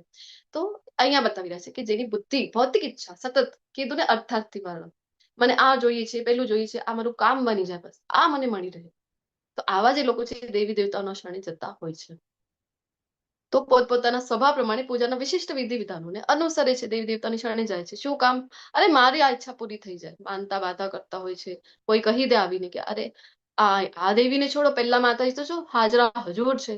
આપણે તો શ્રદ્ધા, ત્યાં શ્રદ્ધાત્રય વિભાગમાં આપણે ડિટેલમાં ચર્ચા કરતા હોય છે। ઘણા ભક્તો તો ભક્તિ કેવી સિઝનલ જોવા મળે છે કે જે પ્રમાણે સિઝન આવે, ચૈત્ર નવરાત્રી ગઈ, નવરાત્રી આવી તો જય અંબે ગૌરી મૈયા, જય શ્યામા ગૌરી, તરત જ। અને પછી રામનવમી ગઈ તો જય જય શ્રી રામ ના નારા લગાવતા જોવા મળશે। જેમ જેમ તહેવાર જરૂરી છે, કરવું જોઈએ, બધા આપણે કરતા હો છો। જો દેવી દેવતાને જો તમે એમના શરણે છો તો આ સમજવું ખૂબ મહત્વપૂર્ણ છે કે એમની પાસે જયારે જઈ રહ્યા છો, પ્રણામ બધાને કરવાનું છે, જો સન્માન બધાનું છે, બધા અધિકારી છે કૃષ્ણનો, પણ ભક્તિ કોની કરવી? પ્રેમ, ભક્તિ એટલે શું છે? પ્રેમ છે। પ્રેમ તો એકથી જ થાય ને, તો પ્રેમ કોને કરવું, ભક્તિ કોને કરવી, આ સમજવું ખૂબ મહત્વપૂર્ણ છે। દેવી દેવતાના પાસે ગયા છો, દંડવત પ્રણામ કરો એમને, પણ એમની પાસેથી માગવું શું? એમને માગો, શિવજી પાસે ગયા છો, શિવજી પાસેથી માગો કે તમને જેમ પ્રભુ શ્રી રામમાં આટલી રુચિ છે, નામ જપ સતત કરો છો, ધ્યાનમાં સતત છો, એમાં અમને પણ અમારા ઈષ્ટ જે છે, આરાધ્ય છે, એમના પ્રત્યે એટલી શ્રદ્ધા થાય, નામમાં અમને પણ રુચિ આવે, એવો માગો એમની પાસેથી, તો શિવજી, અને શિવજીની કૃપા વિના ભગવત પ્રાપ્તિ સંભવ નથી। આપણે જોતા નથી હોતા, નરસિંહ મહેતાનું ખૂબ સુંદર ઉદાહરણ આવે છે કે નહીં? નરસિંહ મહેતા જયારે શિવજીની પાસે તમે ગયા છો ને, આ ભાવના સાથે નહીં કે એક લોટા જલ સબ સમસ્યા નહીં, કોઈ કામના નથી, નિષ્કામ ભાવથી ગયા છો ને, તો શિવજીને જે ગમે છે, જે પ્રિય છે, એ તમને આપી દેશે। એમને ભગવાન ખૂબ પ્રિય છે, કૃષ્ણ ખૂબ પ્રિય છે, તો એ તમને એમની ભક્તિ આપી દેશે. નરસિંહ મહેતાને તો રાસલીલામાં પ્રવેશ કરાવી દીધો. તો આ છે, આ સમજવું ખૂબ જરૂરી છે. દેવી દેવતા પાસે જાઓ છો, માગો શું છો તમે એમની પાસેથી. હનુમાનજીના શરણે ગયા છો, હનુમાનજીની કૃપા વિના તમને ક્યારે પણ પ્રભુ શ્રી રામ નહીં મળે. તો હનુમાનજીના શરણે જ્યારે એમની પાસે ગયા છો, દંડવત પ્રણામ કરો, એમને પ્રાર્થના કરો કે તમે સતત એક જ કાર્ય કર્યું. શું કર્યું? રામ કાજ કરીબે કો આતુર, વિદ્યાવાન ગુણી અતિ ચાતુર. તો રામ કાજ કરવામાં આતુર છે સદા. એક જ કાર્ય છે એમને, ફિક્સ છે, એમને ખબર છે રામ કાજ. આપણું કેવું છે? આપણે કામકાજમાં વ્યસ્ત છીએ. તો એમની પાસેથી આ માંગો કે હું પણ જે કાર્ય કરું કૃષ્ણને સમર્પિત, પ્રભુ શ્રી રામને સમર્પિત. તો ભક્તિમાં ઉન્નતિ થાય ને તો જે મહાત્મા સુદુર્લભ ભગવાને કીધું છે એ થઈ શકશે. આપણે તો કઈક જોઈએ છે, તો જેમ આપણે વાત કરી સિઝનલ ભક્તિ, પછી શ્રાવણ મહિનો આવી જાય તો આપણે તો તરત જ શિવજીના શરણે જતા હોય છે, જય હર હર ભોલે, હર હર શંભુ. આપણને તો લાગે આમની કરતા તો કોઈ વધારે ભક્તિમાં હશે જ નહીં. એક મહિનો જે નોનવેજ ખાવા વાળા લોકો એક મહિનો છોડીએ દે. અત્યારે જ હું જોઈ રહી હતી, આંકડો આવી રહ્યો હતો કે જ્યારે શ્રાવણ મહિનો કમ્પ્લીટ થાય છે એ સમયે જે નોનવેજ છે એનું જે આંકડો હતો કે કેટલું વેચાણ થયું, એ જોઈને તમે ચકિત થઈ જશો કે લાખો રૂપિયાનું તો એનું વ્યાપાર થયું છે. એટલે શ્રાવણ મહિનો પૂર્ણ થઈ ગયો, નવરાત્રી પૂર્ણ થઈ ગઈ, તો હવે તમે નોનવેજ ખાઈ રહ્યા છો, હવે તમે આલ્કોહોલ લઈ રહ્યા છો. આ કેવી ભક્તિ છે? તો આ સિઝનલ ભક્તિ આવી નહીં. ઠીક છે, પ્રણામ કરો તમે એમની પાસે, નિવેદન પ્રાર્થનાઓ કરો, પણ શું માંગવું જોઈએ આ સમજવું ખૂબ મહત્વપૂર્ણ છે. ભગવાન કહે છે ઠીક છે કે તમે જો કોઈ દેવી દેવતા પ્રત્યે શ્રદ્ધા પણ હોય, તમે જો એમની કઈ સેવા કરી પણ રહ્યા છો ને, તો એ હું સ્થિર કરું છું. કારણ કે પરમાત્મા રૂપે કૃષ્ણ બધાના હૃદયમાં છે. અને જો આપણે કોઈનો ભજન ભક્તિ પણ કરી રહ્યા છીએ તો કૃષ્ણ, ઘણા લોકોને થાય અચ્છા તો કૃષ્ણ શું કામ ત્યાં શ્રદ્ધા સ્થિર કરે છે? કારણ કે ઈચ્છા કરવી આપણા હાથમાં બે જ વસ્તુ છે, એક ઈચ્છા, એક પ્રયત્ન. ઈચ્છા આપણે કરવી જોઈએ તો કૃષ્ણ એ પૂર્ણ કરે. તો ઈચ્છા તો કરો તમે કૃષ્ણને જાણવા માટે. ઘણા લોકોને છે કે મંગળારતી માટે નહીં ઉઠતા હશે તમારા માંથી, પણ તમે ઈચ્છા તો કરો કે એ કૃષ્ણ, મને પણ મંગળારતી અટેન્ડ કરવી છે, મને પણ જપ વધારવા છે મારા. તો પછી કૃષ્ણ છે એ સહાયક બને છે. આપણે ઈચ્છા જ નથી કરતા. તો ઈચ્છા કરવી ખૂબ મહત્વપૂર્ણ છે. તો અને આંશિક સ્વતંત્રતા આપેલી છે. નહીં તો હવે ઈચ્છા પણ કૃષ્ણ જ કરે, એ જ પૂર્ણ કરે, તો પછી સ્વતંત્રતા કેવી? અહીંયા આપણને સ્વતંત્રતા આપેલી એટલા માટે તો આવ્યા હતા કે મારે ભોગવવું છે, આ ઈચ્છા હતી, તો એટલા માટે તો ભૌતિક જગતમાં છે. તો કૃષ્ણ એવું નથી કરતા, ડોમિનેટ નથી કરતા કે નહીં તમને જુદા કર્યા હતા, તમે ભોગો ભોગવવાની ઈચ્છા હતી, તો પણ હવે હું કરીશ, હું ઈચ્છીશ એવું જ થશે નહીં. સ્વતંત્રતા આપે છે. આવી શ્રદ્ધાથી યુક્ત થયેલો એને ભગવાન કહે છે. કેવી શ્રદ્ધા? દેવી દેવતામાં જેની શ્રદ્ધા છે અમુક કંઈક પ્રાપ્ત કરવા માટે. તો વાસ્તવિકતા એ છે કે આ બધા લાભ મારા થકી. હવે જો પૂર્ણ પણ થઈ ગઈ આપણી ઈચ્છા, દેવી દેવતા પાસે ઘણા લોકોને થાય માનતા કરી, બાધા કરી, અરે પૂર્ણ થઈ ગઈ મારી, તરત જ પૂર્ણ થઈ ગઈ, તો એ તમને કંઈક આપી પણ રહ્યા છે ને દેવી દેવતા. સૌથી પહેલા તો એક વાત સમજો કે આમ નથી આપી શકતા. કોઈ પુણ્ય આપણું હોય ને એના બદલામાં આપે છે. ને બીજું, કૃષ્ણ કહે છે કે મારા થકી. જો કૃષ્ણની કૃપા નહીં હોય ને તો દેવી દેવતા પણ તમારી કોઈ માનતા, બાધા, કામના પૂર્ણ નહીં કરી શકે. ખૂબ મહત્વપૂર્ણ છે સમજવું. તો ઇનડાયરેક્ટ વેમાં તો કૃષ્ણ જ પૂર્ણ કરી રહ્યા છે, તો ડાયરેક્ટલી જ જતા રહો ને એમની શરણે. કંઈક માગવું પણ, આમ તો ભક્તિ ને પ્રેમ એ જ છે. હિન્દીમાં કહે છે કે जिसे हम चाहते हैं उससे हम कुछ नहीं चाहते. કે જેને પ્રેમ કરીએ ને આપણે એને, તો પ્રેમનો અર્થ શું છે? મારું આજ એક પ્રશ્ન કરતી હું છું. પ્રેમ એટલે શું? બોલો, પર્યાયવાચી શબ્દ નાનપણથી આપણે સેવા. સાંભળતા આવ્યા છે. પ્રેમ એટલે સેવા. સેવા હોય છે. સેવા. પ્રેમ એટલે આપણે ત્યાગ, જે નાનપણથી ત્યાગ, સાંભળ્યું એ કયું છે? ત્યાગ. બોલો. પ્રેમ એટલે ત્યાગ. હા, એમના ત્યાગ માટે ગુણોને नहीं ઘણા मतलब શબ્દો. नहीं પ્રેમ એટલે સમર્પણ. સમર્પણ, હરિપુર. તો નાનપણથી આપણે જે સાંભળ્યું છે પ્રેમ એટલે સમર્પણ. સમર્પણ શું છે? અરે વારી દેવું બધું જ. જે કઈ જેને પ્રેમ કરીએ ને એની પાસેથી અપેક્ષા નથી હોતી બદલામાં. તો ઇનફેક્ટ ભૌતિક જગતનું ઉદાહરણ લઈ લો કે જેને પ્રેમ કરો ને, તો કોઈ પણ સારી વસ્તુ જો ને, તમે કંઈક સારું ખાતા હો, ટેસ્ટી, અથવા તો એ તમને યાદ આવશે કે અરે આને પણ આ બહુ ગમે છે, એને માટે હું બનાવીશ, હું લઈ જઈશ.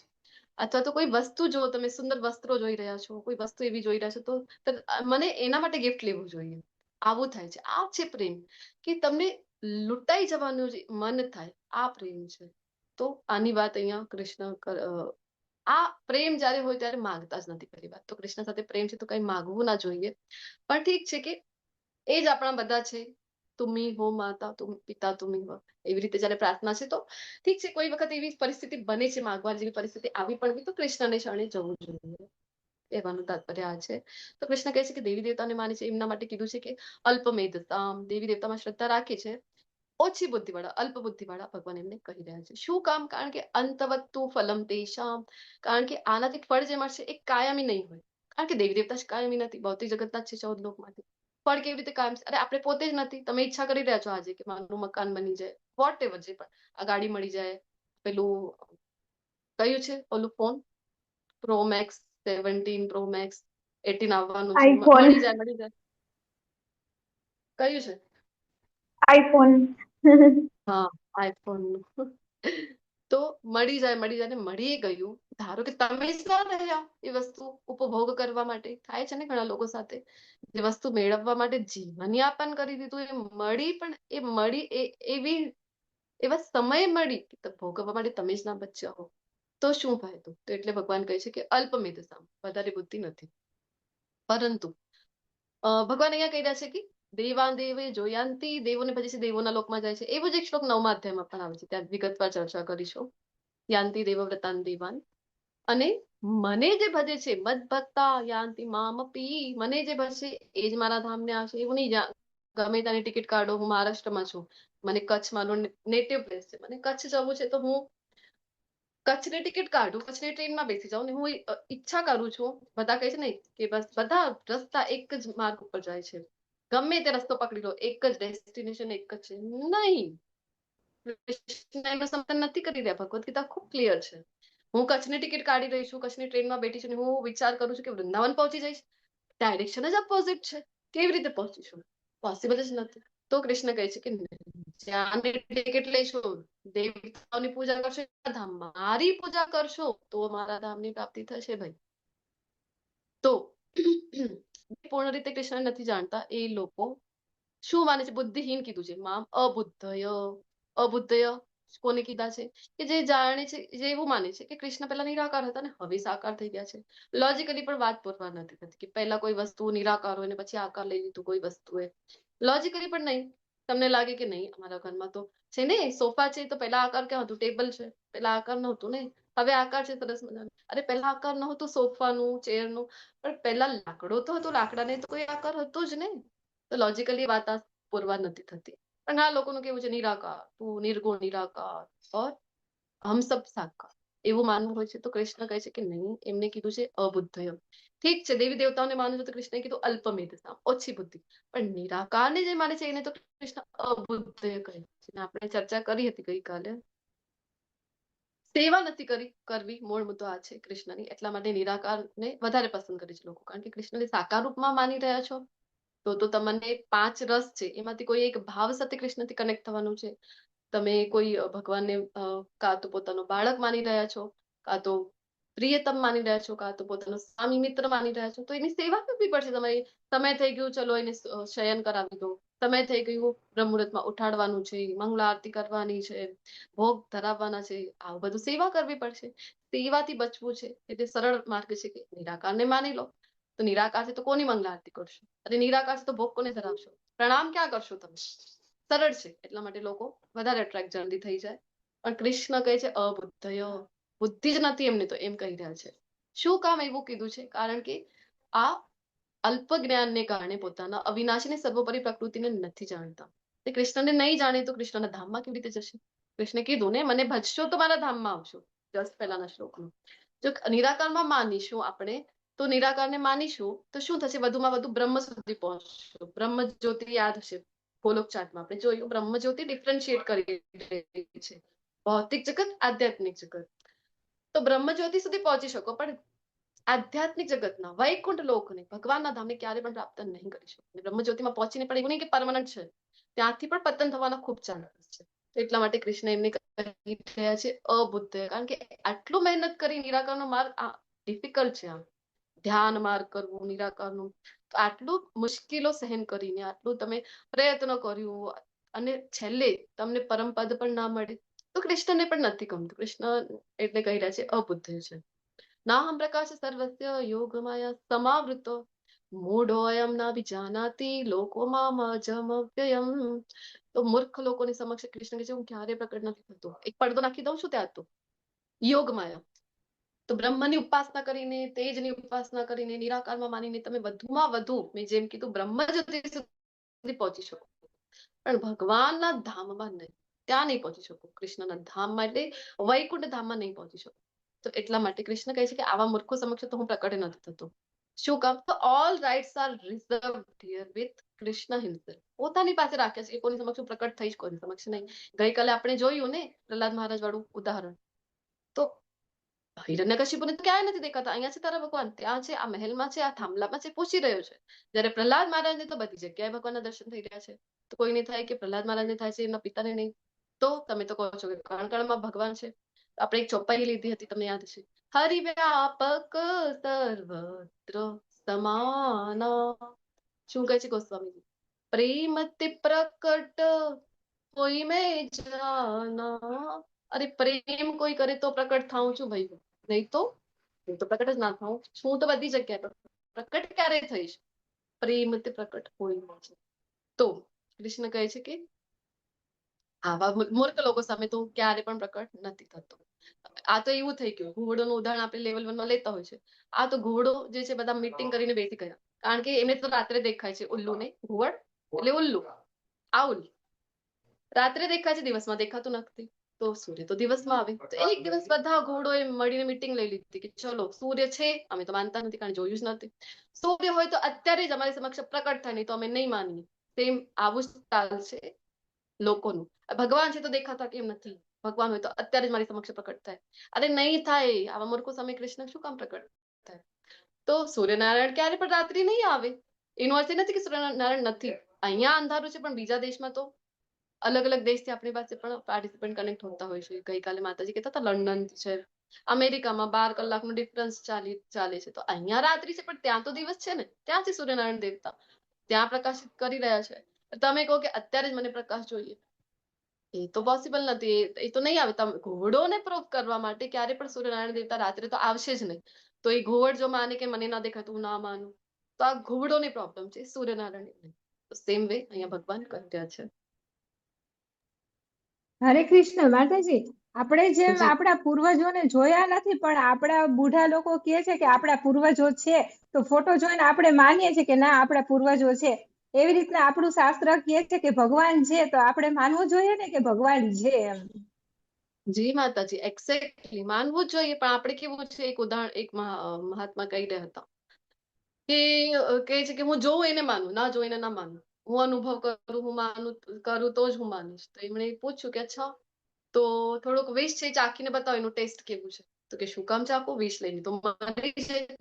તેમણે કીધું લીધું છે ક્યારે? ટ્રાય કર્યું છે? તું કહે છે કે હું અનુભવ કરું તો જ માનું. તો કે ના ના, ટ્રાય થોડી કરવાનું હોય, મરી જવાય. તો કે તો તને કોણે કીધું મરી જવાય? તો એ કહે છે કે અરે ડોક્ટરો કહી રહ્યા છે કે મરી જવાય, લખેલો છે સાયન્સની બુકમાં વાંચ્યું છે મેં, મરી જવાય. તો મહાત્માએ કીધું કે તો સેમ વે અહીંયા બધા શાસ્ત્રો છે કહી રહ્યા છે, ભગવદ ગીતા છે, ભાગવતમ છે, રામચરિતમાનસ છે, એ કહી રહી છે કે ભગવાન છે. જેમણે દર્શન તમે નથી કર્યા, જેમણે કર્યા છે મીરાબાઈ છે, સંત તુકારામ છે, જનાબાઈ છે, નરસિંહ મહેતા છે, બધાએ દર્શન કર્યા છે કલયુગમાં, આજ યુગમાં. એ કહી રહ્યા છે કે છે ભગવાન, તો તમે શું કામ માનવા તૈયાર નથી? ને નથી માનતો તો તમારી પ્રોબ્લેમ, કૃષ્ણને કોઈ ફરક પડતો નથી. આગળ કહી રહ્યા છે કે હે અર્જુન, પણ પુરુષોત્તમ પરમેશ્વર ભગવાન બધું જાણે છે, જે ભૂતકાળમાં થયું, વર્તમાનમાં અથવા તો ભવિષ્યમાં. ભગવાન બધાને જાણે છે, પણ કૃષ્ણ કહે છે તમે મને જાણી શકતા નથી. તો ભગવાન બધું જાણે છે. કેવી રીતે? તો કોઈને એવું થાય કે અચ્છા ભવિષ્ય થોડુંક 5 મિનિટ લેટ પણ થશે, 5-10 મિનિટ, કારણ કે સેશન જ લેટ ચાલુ થયું હતું ને. બસ હવે 3-4 શ્લોક છે આની પાછળ. તો કૃષ્ણ કહે છે જાણું છું. તો આપણને લાગે અચ્છા એનો અર્થ છે કે ભવિષ્ય ખબર છે એટલે ફિક્સ જ છે, તો શું કામ પ્રયત્ન કરવું? જે થવાનું છે તો થઈને જ રહેશે, તો શું કામ પ્રયત્ન કરું? તો આને એવી રીતે સમજો કે ખબર છે એટલે તમે જે પ્રમાણે સિલેક્ટ કરશો ગુણ, ઈચ્છા તમારી પાસે છે, પ્રયત્ન ને ઈચ્છા. મેં કીધું ને, બે વસ્તુ આપણા હાથમાં છે. ઈચ્છા તમે કરી શકો, પ્રયત્ન તમે કરી શકો. તો તમે જો ગુણ સિલેક્ટ કરો, તમે જો ગાડીમાં બેસી ગયા અને કીધું કે ચલો વૃંદાવન જવું છે, હું તો નીકળી પડી વૃંદાવન જવા, તો કૃષ્ણ કહે છે અચ્છા સત્વગુણ સિલેક્ટ કર્યું, હવે મને ખબર છે કે તમારી સાથે શું થશે. ત્યાં જઈને ભક્તોનો સંગ થશે, ત્યાં જઈને તમે ભક્તની સેવા કરશો. પણ વચમાં જ તમને તમારી સાથે ફ્રેન્ડ્સ હતા, એમણે કીધું અરે વૃંદાવન તો ક્યારે પણ જઈ શકાય, ચલો ને અત્યારે ગોવા જઈ આવી, બધા નીકળ્યા છીએ તો તમે ગોવા જવા માટે હવે ટર્ન લઈ લીધું. હવે તમો ગુણ સિલેક્ટ કર્યું, તો હવે કૃષ્ણ કહે છે હવે મને ખબર છે કે શું થશે તારી સાથે. આ મિત્રો સાથે તું ત્યાં જઈશ, ત્યાં જઈને હવે તું બધું ન કરવાની વસ્તુ કરીશ, વ્યસન કરીશ, આવી બધું ઇન્દ્રિય તૃપ્તિમાં તું ભોગોમાં જ રહી જઈશ. તો આવી રીતે કૃષ્ણ કહે છે કે મને બધું ખબર છે. તો આ સમજવું ખૂબ મહત્વપૂર્ણ છે. અને આગળ કહે છે કે સર્વ જીવો જન્મ લઈને ઈચ્છા અને દ્વેષથી દ્વંદ્વ સતત થાય છે, અને આને કારણે મોહિત છીએ આપણે, આસક્ત છીએ, અને કૃષ્ણને આપણે જે કીધું ને કે મને નથી જાણી શકતા તમે, હું જાણું છું. તો આપણે શું કામ કૃષ્ણને ના જાણી શકાય? તો આનું કારણ અહીંયા બતાવી દે. શું કામ? ઈચ્છા અને દ્વેષ સતત છે આપણે. ઈચ્છા, મને આ જોઈએ, મને આ ગમે, મને પેલું ગમે, વસ્ત્રો હોય કે ખાવાનું. લોકો કહેતા તમને જોયા પણ હશે કે હું તો ખૂબ ચૂઝી છું, મને તો આ ગમે છે, મને પેલું ગમે છે. કોઈ મારા હિસાબથી ચાલે તો મને ખૂબ ગમે છે, તો આવી વ્યક્તિ મને ખૂબ ગમશે. તો આ ઈચ્છા છે સતત. એ મારો મિત્ર. જો કોઈ મારી ઈચ્છાથી વિરુદ્ધ બોલે પણ, કરવાનું છોડી દો, મારી ઈચ્છાની વિરુદ્ધ બોલશે તો એ મને નહીં ગમે. તો સતત આની અંદર આપણે ફસાયેલા છીએ. દ્વેષ છે. દ્વેષ તો સવારે એક ઉદાહરણ લીધું ને, એક હોય છે મચ્છર, એક હોય છે મત્સર. મચ્છર તો બહારથી દંશ આપે, એનો ઈલાજ થઈ શકે, પણ મત્સર તો અંદરથી દંશ આપે છે.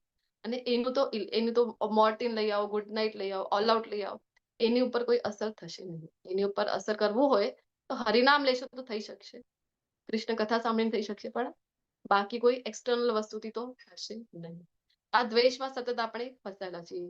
ઉસકી સાડી મેરી સાડી સે સફેદ કૈસે, આવી રીતે. તો કૃષ્ણ કહે છે આના લીધે તમે દ્વંદ્વ છે સતત. તો દ્વંદ્વથી બહાર કેવી રીતે નીકળી શકાય? કૃષ્ણ તો કહે છે કે જેમના યેષામ ત્વગતમ પાપમ, પાપ નષ્ટ થઈ ગયા છે, જનાનામ પુણ્ય કર્મણામ, પુણ્ય ઉદય થઈ ગયા છે. તો આવા વ્યક્તિ દ્વંદ્વથી મુક્ત થઈ શકે છે. અને મારી ભક્તિમય સેવામાં ફાયદો શું છે દ્વંદ્વથી મુક્ત થવાનો? તો મારી ભક્તિમાં આવી શકે છે. તો ભગવાનનું જે સ્વરૂપ છે સચ્ચિત આનંદ, એ આનંદની અનુભૂતિ તમે કરી શકશો. ક્યારે? પાપ નષ્ટ થઈ ગયા, પુણ્ય ઉદય થઈ ગયા. તો પુણ્ય 3 પ્રકારના હોય છે. એક હોય છે ભોગોન્મુખી, એક મુક્તિ ઉન્મુખી, અને એક ભક્તિ ઉન્મુખી. તો ભોગોન્મુખી છે કે મને ભોગવવું છે, મારી ઈચ્છા, ઇન્દ્રિય તૃપ્તિ થઈ જાય, આ મળી જાય એટલા માટે માનતા કરીશ, હું બાધા કરીશ, પેલું મળી જાય નહીં માટે પ્રયત્નરત રહીશ. તો આને કીધું છે ભોગોન્મુખી પુણ્ય કર્મ. બીજું જે છે તો મુક્તિ ઉન્મુખી. તો અહીંયા પણ એક આશા છે કે મુક્તિ મને મળી જાય, એના માટે તમે છોડો ઘર બાર, ચલો હરિદ્વાર, બધું છોડી દઈશ હવે તો, મોહમાયા સંસાર છોડીને જતા રહો છો, ત્યાગ કરો છો. તો આ થઈ ગયું તમારો મુક્તિ ઉન્મુખી. અને મુક્તિ કૃષ્ણ સિવાય કોઈ આપી ના શકે. ખૂબ ક્લિયર છે. મુકુંદ ભગવાનનું એક નામ છે. મુક્તિ દદાતી ઇતિ મુકુંદ. અરે જે મુક્તિ આપે એનું નામ જ મુકુંદ છે, બીજો કોઈ આપી ના શકે. તમે જોયું હશે કે બ્રાહ્મણોની જયારે તમે શ્રાદ્ધ માટેનું કોઈ કાર્ય કરો તો બ્રાહ્મણો વિષ્ણુની જ આરાધના કરતા હોય છે, તો કૃષ્ણ સિવાય કોઈ કરી ના શકે. ભક્તિ ઉન્મુખી ત્રીજું જે છે. તો અહીંયા કોઈ પ્રેમ ભક્તિ એટલે પ્રેમ ભક્તિ. તો ભક્તિ મેં કીધું ને, जिससे हम चाहते हैं उससे कुछ नहीं चाहते. અહીંયા તો સમર્પણ છે, અહીંયા તો બધું લૂંટાવાની ઈચ્છા છે. આ છે પ્રેમ ભક્તિ. ત્રીજું કયું તો માતાજી? ગોપીઓ જે છે, અને ભોગોન્મુખી, ત્રીજું મૃત્યોન્મુખી, અને ભક્તિ ત્રીજું ઉન્મુખી. ભક્તિન્મુખી. ભક્તિ ઉન્મુખી. હરે કૃષ્ણ એટલા માટે માતાજી. ચૈતન્ય ચરિતામૃત મધ્ય લીલામાં, હરે કૃષ્ણ, મધ્ય લીલામાં કહેવામાં આવે છે કે કૃષ્ણ ભક્ત નિષ્કામ અતેવ શાંત. અચ્છા, કૃષ્ણ ભક્ત શાંત છે, તો અશાંત કોણ છે? તો મુક્તિ ભુક્તિ મુક્તિ સિદ્ધિ કામી સકલી અશાંત. અરે જેને કઈ પ્રાપ્ત કરવાની ઈચ્છા છે તો બધા અશાંત જ છે. ભુક્તિ એટલે ભોગ ભોગવવા વાળા, મુક્તિ એટલે મુક્તિની આશા રાખવા વાળા પણ અશાંત જ છે, અને સિદ્ધિની કામના રાખવા વાળા, આ સિદ્ધ થઈ જાય, મને આ સિદ્ધિ મળી જાય, અશાંત છે. તો કૃષ્ણ ભક્ત નિષ્કામ, એ નિષ્કામ છે ને, એટલા માટે એવ શાંત. એટલે તમે જોઈ શકો છો આ પિક્ચરમાં કે બધા કેવા શાંત પરિસ્થિતિમાં તમને જોવા મળી રહ્યા છે. કારણ કે ભોગોન્મુખી ગમે તેટલી તમે ઈચ્છા કરી લો, પૂર્ણ થઈ પણ જશે ને તો તમારું મન નહીં ભરે, કારણ કે ઈચ્છા એવી જ છે. ભાગવતમનો એક શ્લોક છે ને કે આગમાં પેટ્રોલ નાખવા જેવું છે. તો એટલા માટે કબીરદાસજી શું કહે છે? માયા મરી ન મન મરા મર ગઈ શરીર, આશા તૃષ્ણા ના મરી કહે ગયે દાસ કબીર. અરે શરીર જતું રહેશે પણ તમારી ઈચ્છાઓની તો ક્યારે પણ અંત નહીં આવે. તમને જે પણ મળી રહી, તમારી મોંઘી કાર લેવાની ઈચ્છાથી મળી પણ ગઈ તો હવે ખુશ છો? નહીં, હવે આના કરતા મોંઘી એ મળી ગઈ, હવે ખુશ છો? અરે હવે તો એવું લાગે છે કે એક પ્રાઇવેટ હેલિકોપ્ટર મારું થયું છે. આવી છે ઈચ્છાઓ તો આપણી ક્યારે પૂર્ણ નહીં. તો કૃષ્ણ ભક્ત નિષ્કામ અતેવ શાંત. અને ખૂબ સુંદર ઉદાહરણ છે. તમને સમય હોય તો હું સ્લાઇડ કમ્પ્લીટ થઈ જાય એની પાછળ એક ભક્તનું ઉદાહરણ લઈ શકાય. જે બુદ્ધિશાળી મનુષ્ય જરા તથા મરણમાંથી મુક્ત થવા પ્રયત્નશીલ રહે છે, આવા મનુષ્ય શું કરે છે? તો ભક્તિનો આશ્રય લે છે, ભગવાન પ્રેમ ભક્તિનો આશ્રય લે છે. આવા વ્યક્તિને ભગવાન કહે છે તે બ્રહ્મ. આવા જે વ્યક્તિઓ છે એ તો વસ્તુતઃ બ્રહ્મ છે, કારણ કે તેઓ દિવ્ય કર્મો વિશે પૂર્ણપણે જાણે છે કે શું કામ કરવું જોઈએ, ભગવાનની ભક્તિ કરવી જોઈએ, અને જાણે છે ને આગળ શું થાય છે. તો આવી રીતે જે ભગવાનની ચેતનામાં છે, ભગવાનની ભક્તિમાં છે, અને કૃષ્ણને જાણે છે કે સર્વ જગતના સ્વામી છે, દેવોના યજ્ઞના સ્વામી છે કૃષ્ણ. તો આવા વ્યક્તિ શું કરે છે? પ્રયાણ કાલે શરીર ત્યાગ કરતી વખતે કૃષ્ણ કહે છે કે મને યાદ કરે છે, મને જાણે છે. અને પ્રયાણકાલે કૃષ્ણ તમને યાદ કરી તો શું થાય? શું થાય છે પ્રયાણકાલે? મૃત્યુ સમય કૃષ્ણ યાદ આવે તો શું થાય? આનો જવાબ ચર્ચા કરીશું આવતીકાલના અધ્યાય. કારણ કે આર્ટ ઓફ લિવિંગ તો બધા શીખડાવી રહ્યા છે, ભગવદ્ ગીતા પોતે શીખડાવી રહી છે, પણ માત્ર art of living, art of death પણ ભગવદ્ ગીતા શીખડાવી રહી છે. આના ઉપર વિગતવાર ચર્ચા કરીશું આવતીકાલના સેશનમાં. બધાને વિનંતી છે સમય પર જોડાવા માટે. આજનું સેશન તો અહીંયા અત્યારે આપણે કન્ક્લુડ કરીશું. બધા જ વૈષ્ણવ વૃંદોના ચરણોમાં ખૂબ ખૂબ આભાર વ્યક્ત કરું છું. વૈષ્ણવ વૃંદો હરે કૃષ્ણ. પતિતાનાં પાવનેભ્યો વૈષ્ણવેભ્યો નમો નમઃ. હરે કૃષ્ણ હરે કૃષ્ણ કૃષ્ણ કૃષ્ણ હરે હરે હરે રામ હરે રામ રામ રામ હરે હરે હરે કૃષ્ણ હરે કૃષ્ણ હરે કૃષ્ણ માતાજી, સર્વ હરે કૃષ્ણ કૃષ્ણ. હરે